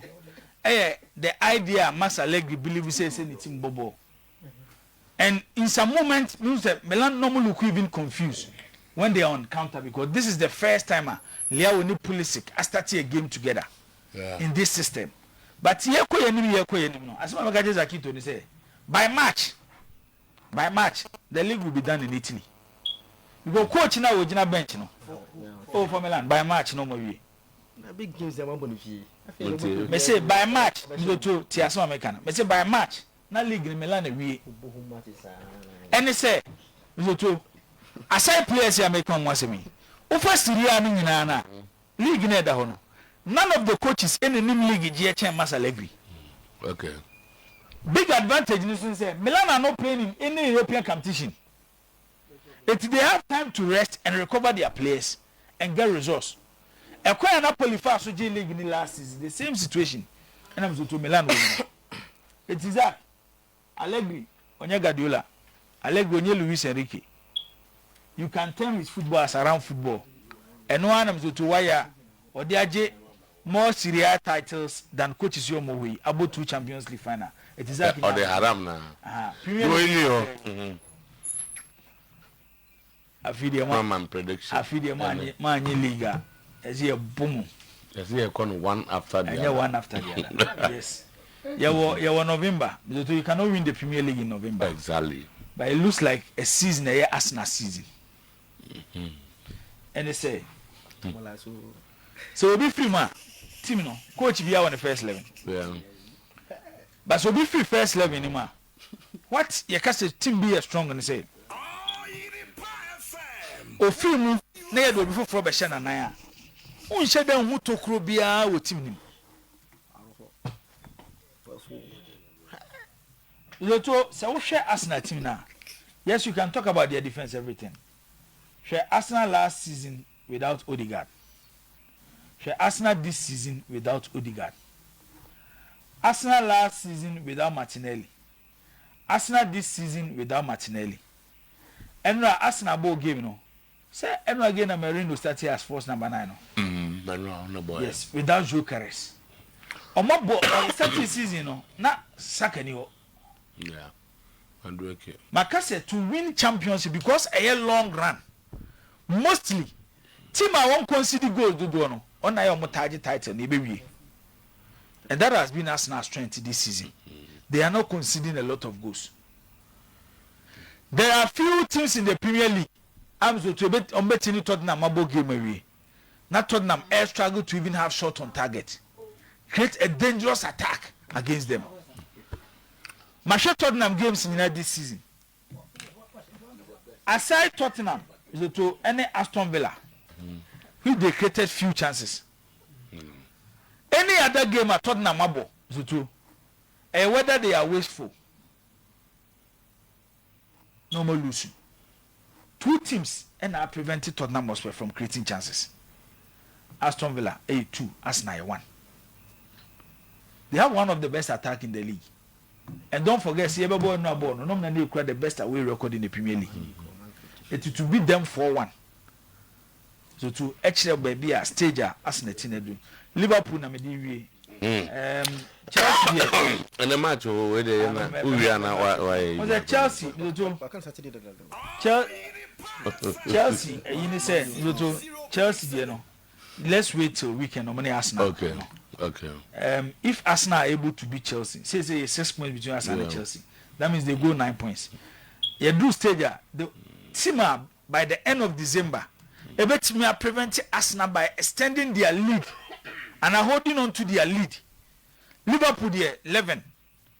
It's Liverpool so more best Arsenal who say the Bayere. City is 7 and Chelsea is 6. Chelsea biggest problem is so many consistent. You let teams in that way they get team will be 13 games unbeaten. It's difficult to predict Chelsea say. Maybe actually be number in. It will wait for Chelsea on Saturday against Arsenal. Liverpool there and now my catch Clementino say coach knows my catch that's why I confused. The players na the man on okay Real Madrid players o. Na Liverpool nya who coach. Who say do be say use players no. Sometimes we coach I need to take bold decisions. O career are you on the line? And then there's a Liverpool if you know not for they go bomb and sat on the net. How do you even organize your defense against Tima? Mr. Tony said they are good on the break. Manchester and Everton. I just say Manchester and Nottingham Forest. Say my catch say Manchester boy Everton, Manchester boy Nottingham Forest, Manchester boy Brentford, Manchester boy Fulham, Manchester boy Bournemouth, Manchester boy Crystal Palace. They cannot play like Manchester and Liverpool and Manchester and City. And these teams has always been a problem for Amorim. Teams no more on a low block no. Sean Dyche, so no see coaches now. They go on low block, wait for you to attack them, and they use space now. Benyano, no more there. Senegal near Brighton FN is India, you know. So they will be there. Obiao. Jagrilis baby. Obiao. So Jagrilis baby. 2-2. 2-2. Yankoi na meka wo sa legacy night na mi busa wo sa obi akọ abrante na match the show a wo say we die man fili da bi ebi sita eno nti momoden this time around crowd here ehia yie ni 50 of owura nwumbom no emfinhia donum no so da bi occasion say de yankeka animpiri na hwetworo empamom ntu ba hia ohene ba kisi no som no kaka bibi jire me odo ya awurade nyame ho ba ye de na kobra so mu dia obi do wado ni bi na just for their to level their mouth then na champo be so mu na just say one pay missy one po na just say owie ya pa na family very soon no na mrantia no so mo bo mode na mu jigum na samini on de nti da no na de na fa ne na won na bi na brantia na nkasa so mu dia be sa fi atwa mu no masa just o ma me efro me ka nyobi eni ebo no ba di da bi e fi abi sa no manum e 300 for regular standard na 500 na VIP no aye 700 se CI fa phone no na yenye size no e star 713 star no about 33 star 50 hash star 713 star 33 star 50 hash uwie pa kai sa 28 me be yana so me check date na be favor 28 is your friend that just had to Saturday ya ato e ko seda okay and you Maclean hotel any baby a dwade no eba so e 6 pm anwumre na je say we no me fa number ne ma na mungeka humum na monye anim ho pa no ya ne ho de 0550 799 375 0554 458 769 na just say legacy night with a branch amachi de na me admo 28th of December na just say echredin ye kwa ye de filo no an ye de kono no mo ho filo me kesu de edabo bia be kwa se bia no obekwa kohia bi wo ho so wheat vanilla apple strawberry ni na no betumi anom ye se ahodi no wo mo no vitamin protein calcium ye de gum fagu autumn conflatim garoso kensim and whiskim with the gumu a echredin 0599 900097 0207 939 968 no anya filo milk na just watch me anom wonu me nyina no sika be kan ya fa bi sie wudi sie nso dia ne bank be ya discount joy bosom twe ro bank wose me nka wo se anyi hia ne kama enti wudi ho beto mu a enso enu ti hia wodes no me kamo 35th annual general meeting AGM no edu so wie agenda no ya send the amamu enu nti eye Tuesday 25th of November 2025 and adwumade ne ba so e was St George's Catholic Church kontrase eya no panondu na adwumade chenchenchechei e ba so enu nti bomodem se obetwa dana to wono mo se 28th of November bosom twe na just we ni ye annual general meeting and eba so a na just we power specialist eba hospital 2 minute dia chire o here akoso do ya o ton sa froze ya de be na tete wo hepatitis fatty liver prostate ulcer kidney sk ya de liver care dia ba we liver no se be gina ye mema dro dia eba ko pagiri kagiri eba mecha en capsule be ma bia no empa bi nom uti fe weekend yi sisi ne mamaman ye kopiem e wa akra kwa benya ACP road power bus stop fe yase dia busumtwenie be ya junction ye mo amoko atakrade no anaji estate woni hantama bank no ne ben 0244 544 422 0200 383831 no when your power specialist herbal hospital yesere de be twi nemom anya president a wa hwa na nyama hadwene ni nyina so otumi de adobe twetwe osin ba wie no no oni mo sa to president de wotwetwe osin we ya pe na efrefro mu amosi da bi ye na kom ne ye no oboa wotwetwe osin wie pe se na efrefro aduane wodi na ahyehyɛ kama eno ntinkotwa bi no answer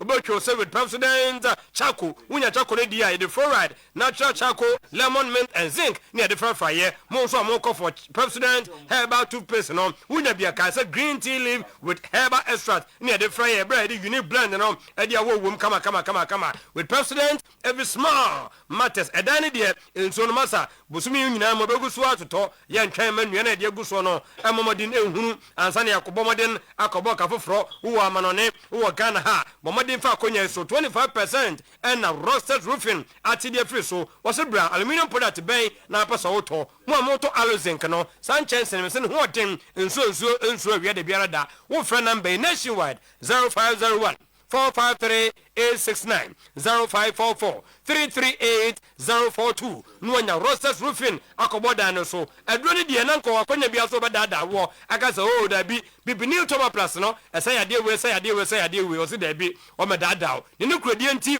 wɔhyɛ da specialize yɛ adeɛ fɛn sɛ ulcer masa ulcer nya wo da deɛ meka huhu nti wo deɛ ne yɛ gastric duodenal peptic ulcer stomach pain stomach gas indigestion abusua tie ne yie yɛ didi heavily kakra wodidi na bi kogu yɛ mu a wosu a the bomodin na gya sun sansa ahotɔ no ɛba wonim obi yɛre ulcer sisi bomodin na bɛwura mu adum promise ɛba obenya bi atɔ mu amonam ashtown no the beauty pharmacy ɛhyɛ hɔ nkranfa mo hwɛ yɛn ɛwɔ kanhyi the beauty pharmacy baako nso ɛhyɛ hɔ 0558 055894 0541 337 816 na nyama ayɛ kama ɛde ama wo awia ne yɛ bɛduru saa na meka wo sɛ bɔmɔden na twa kɔ no place kɔ na bɛfa na ka kyɛn so bɔmɔden na hyɛ me super lovek baabi ɛto aduane pa ɛhɔ yɛ neat ɛkɔ ne bɔw na afɛ aduane no nso yɛ dɛdɛw wapɛ bibi deɛ so anim ɛma bi atwa mu na nka boɔ no mu suro sɛsɛ deɛ ɛboɔ no da cool ɛno nti wofrɛ ɔdɔfo no a wobɛn Kumasi rich Chef filling station Manisha Uptown Foods Diana Wahono Monso Mwabre JP filling station Manisha Wa Bomso Oto Safran Kajan Sawisha Ahensan off State Road no cross from there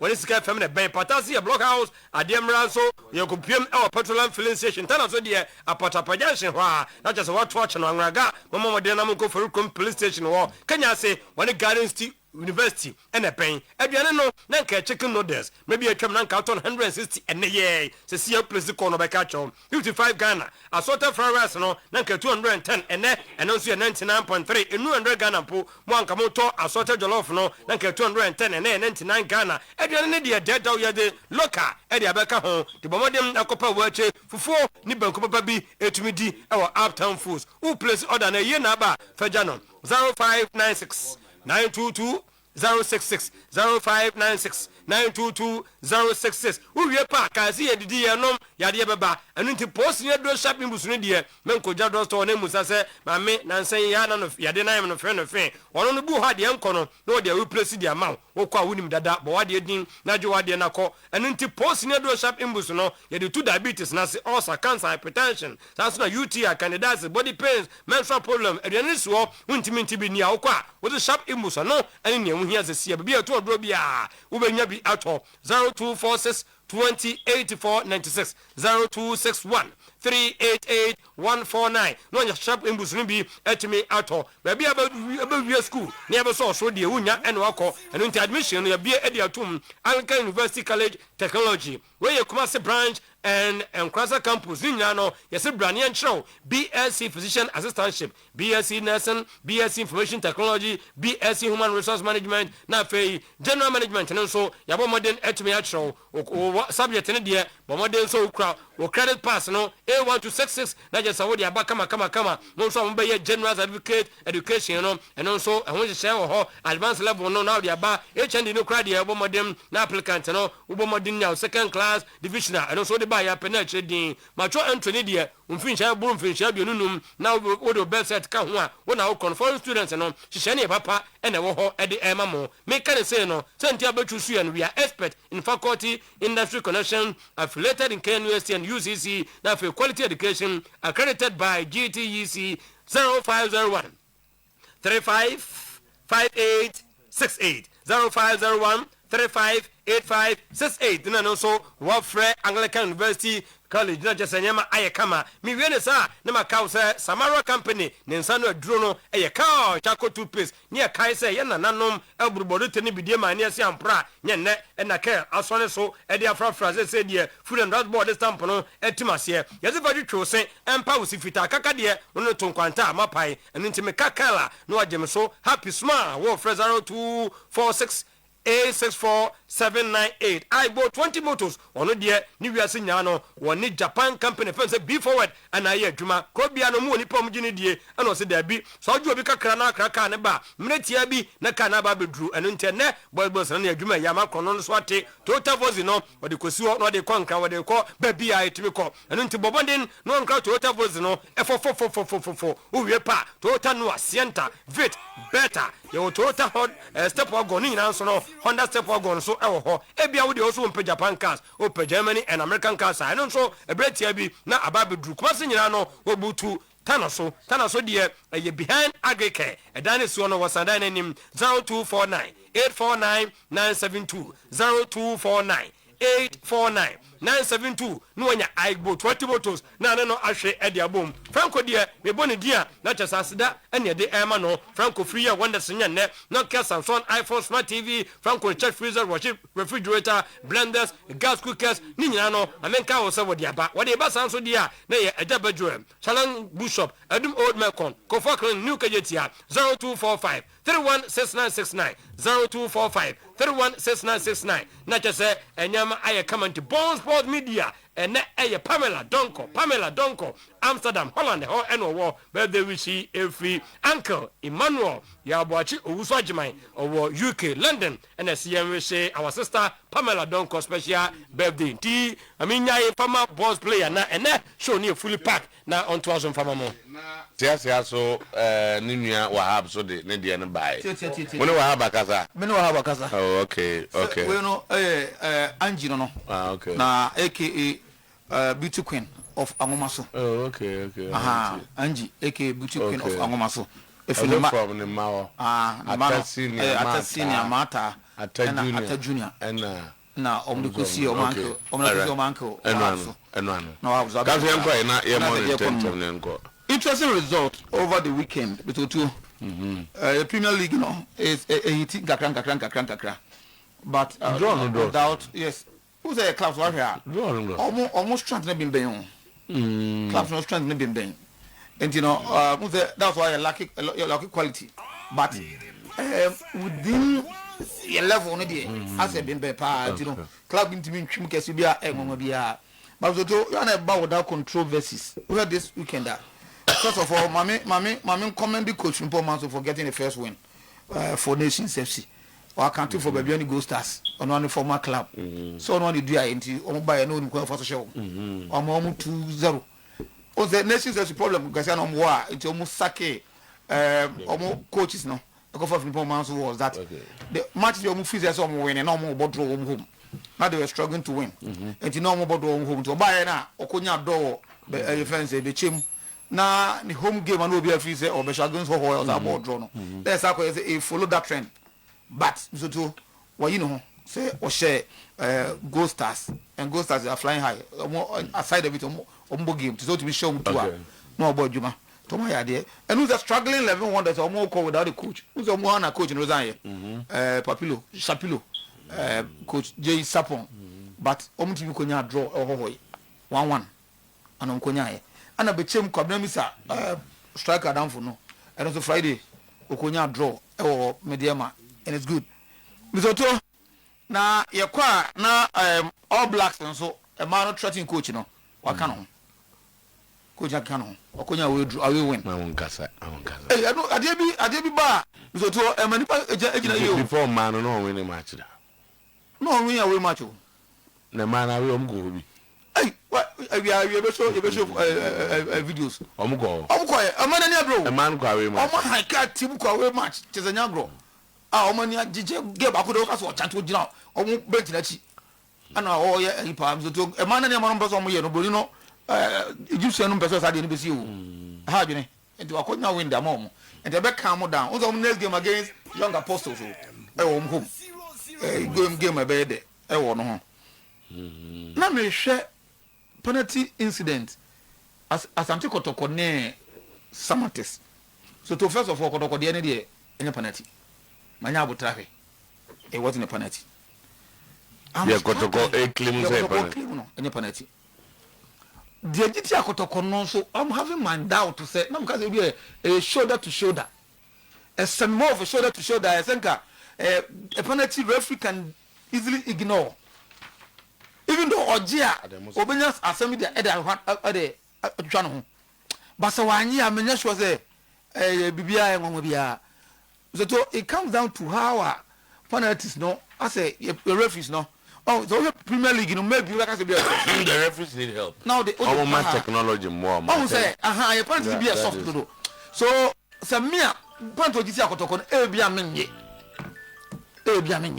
but e bizu like I say player na samba soro do samba na nsa wo soro so referee match but me who more of a shoulder to shoulder bia I say no more the ball and what some saying who say referees now giving I think cheap penalties in the league. Omujigana de omunye. Omujiji no bi ho a na de obvious no omobu omoni aguso.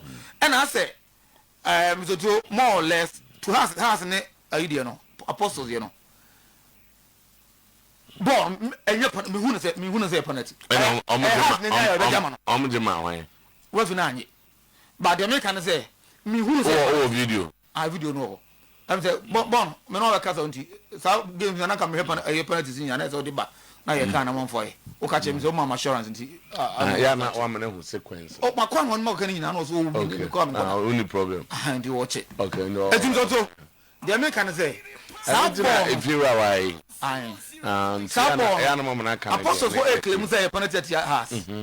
But me hwebo na me free say referee no enya ba wan ya ye beka say penalty referee bi say wasem no kan ya na entiase na edin emzo ngwa na atiase antiase na o ka say referee na anya ye nya na hwe ya oje e benden oje wanya oje a obenya something to defend himself ele so ne no an ana wanya but ekode da we run say ball no has na nya ye ti apostles a ka referee be jet ya wo anytime na ba na teams get to na kan na no ma ya dwene say has na nya ya eno aba na afi be ba you heard me me the quite clear amount the that confident I want to be gidi tia we dey say am we have Sometymer ya ka has dey we have Sometymer me boa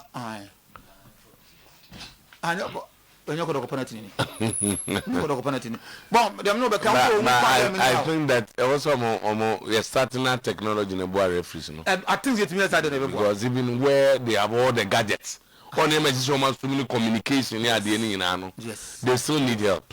Yes, so the talk dem na me can say na say we dey ogobian we we dey ogobian we so to he bumped onto him put the radio and then only the who ye the other bad see or didn't go ye so go piano we oh we bon for the body na what you about odo number we know we so lead no there is a penalty me ba o lead no anya penalty o lead no anya no je penalty na so we dey on any day this is a penalty we mo na we no je penalty no we no anye samba e dey your bottom me ba we no anye wanye there's only day this is a penalty so me feel say the referees no omu so football emra no equal to all the club doesn't matter club size I'm saying rather no let's have all be this they need help in the because our split decision 1 minute so Ghana they deliberately beat me omu timi maybe out to say omu woni go so anyway has ne apostles I don't see yeah, but see me I won't go for a penalty. But has the nya obeja ma arguments ka umpa. It has no obeja ma hat ya ojima apostle amen kasa. Oh that now. Say no o kan ya na. That is the team of Roma. Me ba. So to wo no my your opinion about. O ka say oji amen kasa. Oji amen kasa, oji amen kasa ni. My opinion is say a clarity. No opinion is say is it a penalty? I won't go for a penalty for this. So it is not. But and has there na woka and apart from the omoje no you are giving us your opinion. I won't go for a penalty. Yeah, let's end it for both way woka say we are we but you be obeji obi onye na you man can no and you know the ten say the moment that because me amen you know I just say you are disputing it. Well so to I will take it. Woka say have so just a penalty. Yes, na ka say obi akobeja ma na ye kesere ni wo ya sum. Etam can we really say almost when it comes to the bigger clubs now the easy no magic. But these young guys, these young teams now with the effort of put in on ombe yem fa ba om. But till bange to ani bisu nya penalty hu kuro mu. And the so my head ejuma. E bi jibi pa wo de wo. Let's take a minute for me. Na bacho no no the first time mission in back. Okay if you are not saying na dey use microphone dey dey na ko ni ko obed nche kaka e dey dey na man tram akra mami che o 4 ani atwefo yes I o TV so. 4 okay. 4 okay if you are not saying na dey dey use microphone dey dey na ko ni ko obed nche kaka e dey dey na man tram akra. mami che o 4 mami che o 4 so. 4 okay if you are not saying na dey dey use microphone dey dey na ko ni ko obed nche kaka e dey dey na man tram akra. Edi Efira no, anything strange. My father nickname. Ah, okay. I'm told say back in the cool days. So you for my grandmother was say omo penachiro. And also being when only if you. So it's my grandmother's nickname. Ah, okay. The man and you know that soldier for momo ko in be any din near the amount. Okay, Matias here. And it was one pay. I no pay the boko. Sometymer. Me uncle ne Alhaji Baba Alaba. Oh, okay. Baba or records no. Very well. Ah, okay. Na kiba su mi no any man. Ah. Same parents. Oh, all right. Good. Ti ma mention e wo. And I'm free the money boy at okay. I began following football back in 83. Oh, okay. Zamale Kotoko in Kumasi here. I was in the stadium. Oh, okay. Ghana, Burundi. I be the player. World Cup qualifier. I be the player go the Amakum of the party. I was in the stadium. You broke eyes that match. Yes. Burundi for me and go World Cup. It was 1-0 in Kumasi here. Goal. Oh, the Amakum end of the field. I was in the stadium on that day. Oh, okay. Back to the main issue of the day. Football. A game one. Referees. A very key part of football.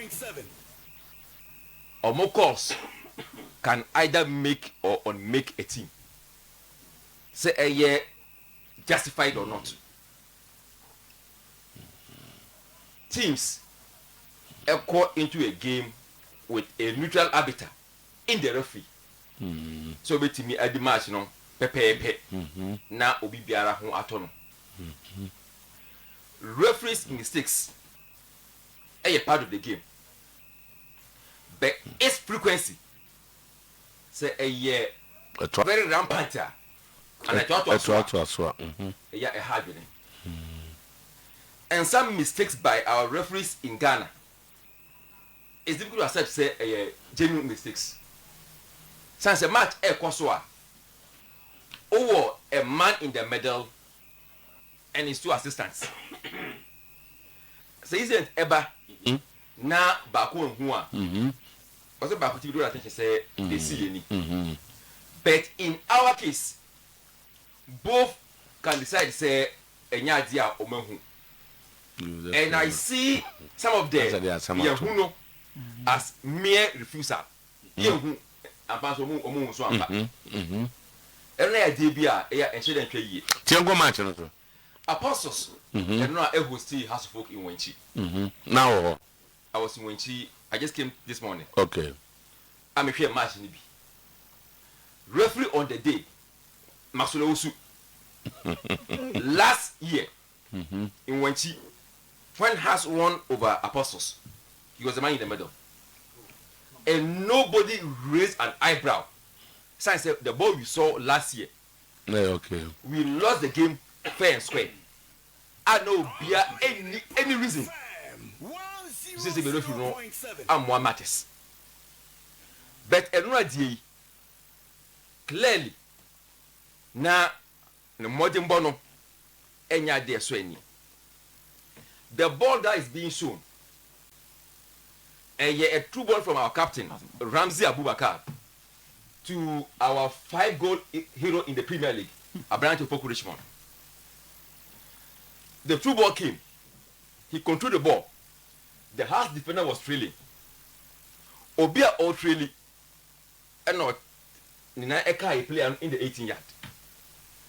Only because a ball way, not a near penalty. Passing all the test of penalty in football. Or control ball. I enter 18-yard. Defender behind him at number 4.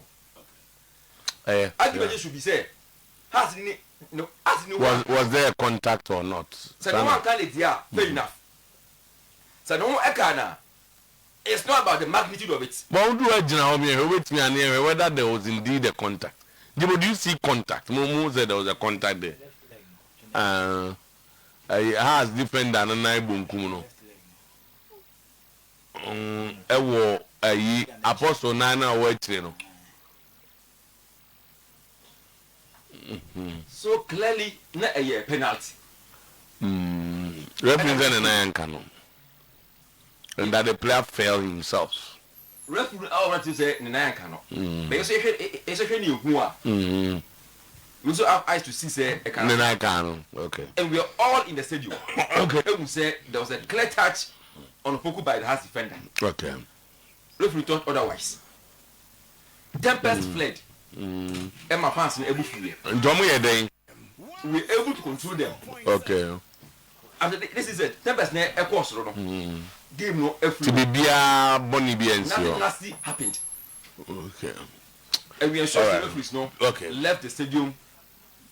Okay. Bonnie BNC. Every that's my to the GFA of Ghana. Ghana Football Association. What is appeal? Appeal they say it looks as if say they punish them. But as such you know, any deterring enough. Because my draw the attention of the GFA. Just a day after the match. You see you any or more in charge of some of these things, no. They will sit down and see what they can do. Okay. Okay. Matty, if you have that say, probably will come back maybe this time. So when Bram Kaka, then cover Kotokosukata, DFA has section 34.6 of the Premier League regulations. On my charge, Kotoko, and they have Wednesday, November 26th to respond to the charge. Say Kotoko, the club is alleged to have published comments on social media that were insightful and pose a risk of violence against the match official, which constitutes misconduct.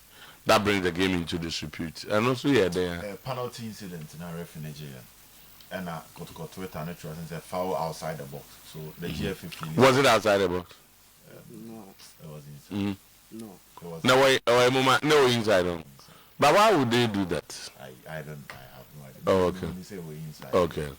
Now, the referee, things that the GFA decided to punish Kotoko or charge Kotoko. Charge Kotoko. Say almost statement number 3 and Abema if you cheat for no fan say referee needs to see your more and say and all these are charges no. All these are charges in the ato Kotoko. So until you better Kotoko be kwa you no. Okay. Na the honor me at was but there is so much controversies on penalties and other things we league in Mupa. This was the incident that the referee awarded the penalty. That's what they inside. So saying it's not in doubt. Really saying inside. We know the penalty now. Okay. Some test mama sukobo penalty ne say nti sana koye. Okay.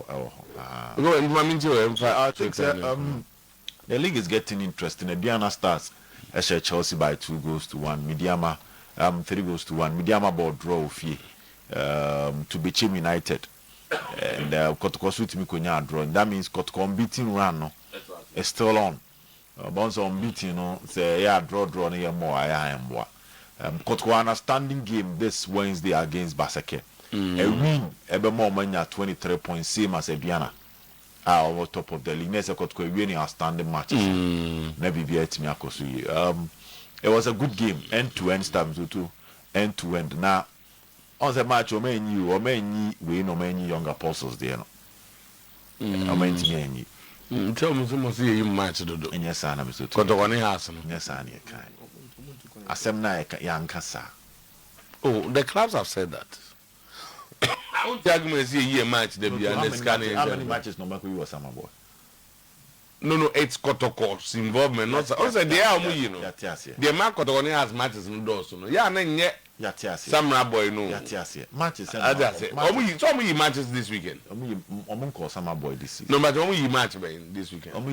Some matches were sure. And I'm caught up. And there, most of their doors na yin go for so there. Because Oman go when Chine Samra boy. Chelsea ni Ediana so. But other matches were shown. No two. On weekend, that's only 2 matches. And you no more, you know. as you not time on Tennessee, can we not time at why last season not AFF for a globe for no. The only issue had to do with camera quality, but they were showing more matches than they were shown. Matches had two companies near. So if you are moving to the next level, more the aircraft free.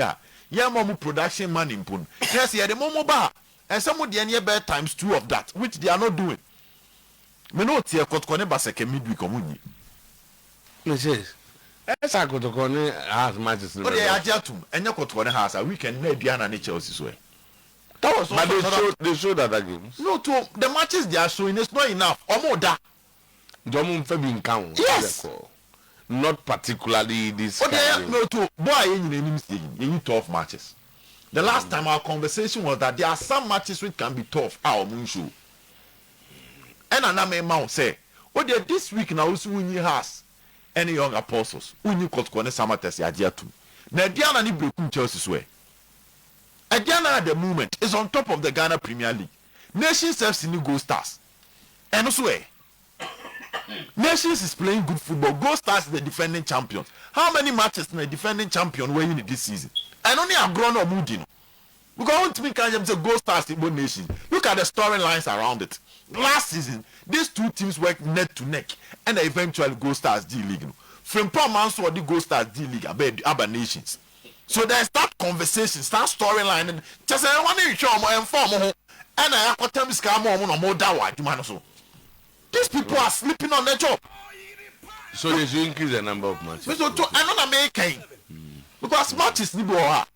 Ebo emu ase we dey say has no command na also yin de bia ya atum. Now some matches me anyway. You are depriving people of enjoying the Ghana Premier League. League ya must yam mo dawro na nya akono. And your man na ekoso no so mtoto mu ntimi. Now to the referees no anya people na mema zakona. Moto referees no agro no mudio. They are becoming the subject too much. Young apostles for incident. It was a clear penalty. It was a clear penalty on Richmond Opoku. Samba tackle on the summer test player. It wasn't the best. Say oh Bobo, so who say baby and the air. Say player lidu kakrebi. Na say who pushina. Why are all standing copying the pani shoulder? I better go share the any pana mutu mbisa. So we find what the force they pay any pana to for. Yes. Oh, sani adena kwe. Instead who lead you know. And I will show them over here. Normally, referees becomes difficult for them because they never find say you are in control of the ball. But once a person nipani lidu kakra, why are all standing to me kwa kana beti me kwa say shoulder? So I think he's a mature defender, but that moment in the middle, his decision making was clearly not the best. Now, Mabo Zito about me to me this, you know, me share what call bench one Zito. Oze Zito, enya ebeka. He say bench in the kwa some promoted 2 lifting players na besa. And the issue of injury as I exposing over this weekend. Inti Kamara deserved the applause because I know they say we penalty now. Maybe we're having a different conversation about Santi Koroko over the weekend. So yeah, sure weekend your mom yeah. Nations better applause. Betchem better applause because to Ukunya draw against a year. BDM we are wired here. Swede All Blacks last week they were in the conversation. Did you swear there? Swede All Blacks they were in the conversation. But Mutikunya away win. Yababo Kamara Baso Didi Mutu last year has Kosheyo. So you should have managed, but all the same, he's doing. But I don't have also forms the same last year. About and also Oreho. Zach, you see, I've been consistent about officiation officials. Yeah, referees no more and you see, you know, and go for any message so much no monsa. So then you know, still. You see, decisions are backed by VAR. A national problem. A problem it's one you careful. I have a problem when we narrow it to one club. Obia in one way or the other, referees a bomb man as clubs but the problem is that we live in a country where games other centers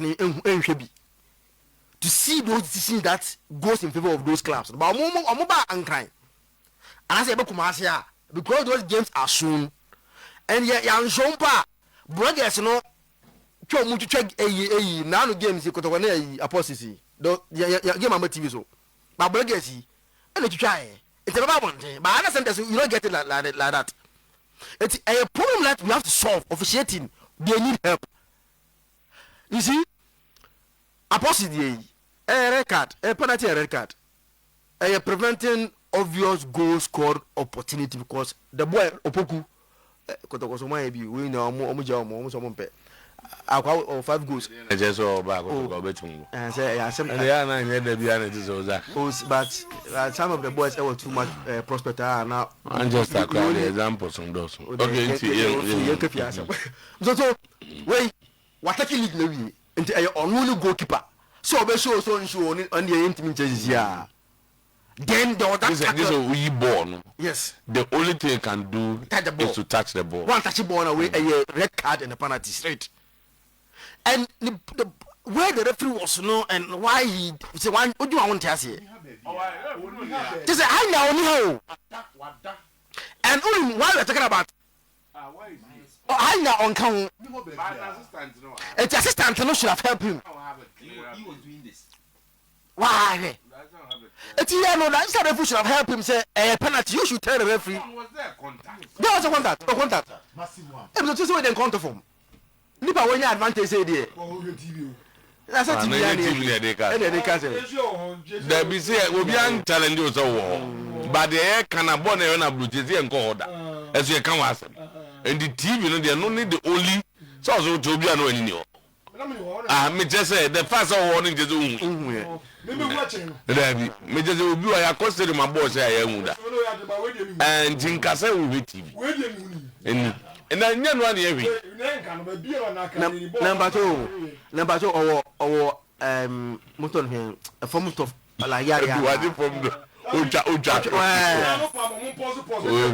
Why now? One apostle me now my one yes I'm apostle I know over here. She left no she na left. Any na and you back who back post can I can wait ni na me can wait and when answer referee gina o club to and don't want that was referee gina assistant referee no light so that be what me mazume o box bi gina when the camera man gina o mo twa no answer referee when gina when incident we see answer referee so light so that one gina on right and I'm just all line so right but the center referee should have been closer than also left one I no man also left here only this here dey am this pa unza ba needed the ultimate church na za no me no ba unso nko bi dia dia nka ba na da mo ye no aha nti aye ka asan ba ne ko bi dia abu na unza wure de uchechire e some the ba me handle de ja unza wure de uchechire aha ti sada obi dia ba ti aga bote ye chechirem sa aha obi dia ba si na be dia ba na o de paper ba ne paper we nyam media like work dia na nko na ne work we there confederation this is work asem ne ye ka gwanti asem na me majuma na mbiaba it is always my can here ho asem da bi mi ka asem aye ka no abare ne nya wodi na mbe kam so sini am na go wanji ogo ere me ko wanchi na me sa ho West Africa me West Africa Piero Mawak ajuma se maja to me so ntim ba dey allow me to talk ba ka wanji we no am ka the time no sir ka wanji ti kan se me ko pie mu wanchi ni nyina ne monitor work anu adom mo she training di omoko mo nim said the configuration work mu nyina no wasem 6 ozo we so ye said obi dey anje 6 ye dey ne is 2 o dia say on say awazi pia no abi mo be dan we ndia asem no so was a topic no yes no ntia bo work for about the configuration omoko bo mo din so ombetimi age na wo fi ra ho nti no no dey kan say ye dey bia bo no yaka ye be ko so aka bo no any referees the coaches you football be bie ko na chi ye dey bia be kan ye be ko so aka ati zo mbeti ya so mo ntia sen so agro no abeche na se eno boy ko bo no wenchi no first half no referee ni ma kwa no ye tia ye no na ye nu bi sei ni ehunu se nye no opeso ye ni bibia ntentem opeso ye bibia ntentem ni bukata so fo na amfa and they end the first half. You go second half by you know. Sa no be ya free kick be dangerous be on na favor wanchi. When you sa niam na your boy ho dia the ball no ko end 0-0. And no we am ka say e penalty dia da bia so me kan fia say referee benefit say referee ankoyi ama referee no na team bia benefit obi anya bi Ghana ha obi anya bi be ko tue ni anam gitu ya o musi nya homo no mo chese the football ni tie ba na football na yen Ghana aye ni biase no bi no ni onya referee benefit say referee ni benya bad day anaso wo share da ene de referee no an ne nyame ntam asem ba ndo aro bo we no me ho na mkina e ho na say referee ni so jira okay and obi nan kano obi a hu ni yen chance referee no okay every 5 minutes and they say that no hu ade pa wo wi ase o na juma wa yero no e do bi ba wi ase mo aye na juma wa yero no okay oba ji no eni na go to school ono na go to school okay na juma wa yero no o ji wi a waje o ka se e ti di ase no e ti referee ji wi a waje ya kan se omu ko yi omu ba omu bobna ya ka che mbani for say football obi bo 10 minutes to be 2 season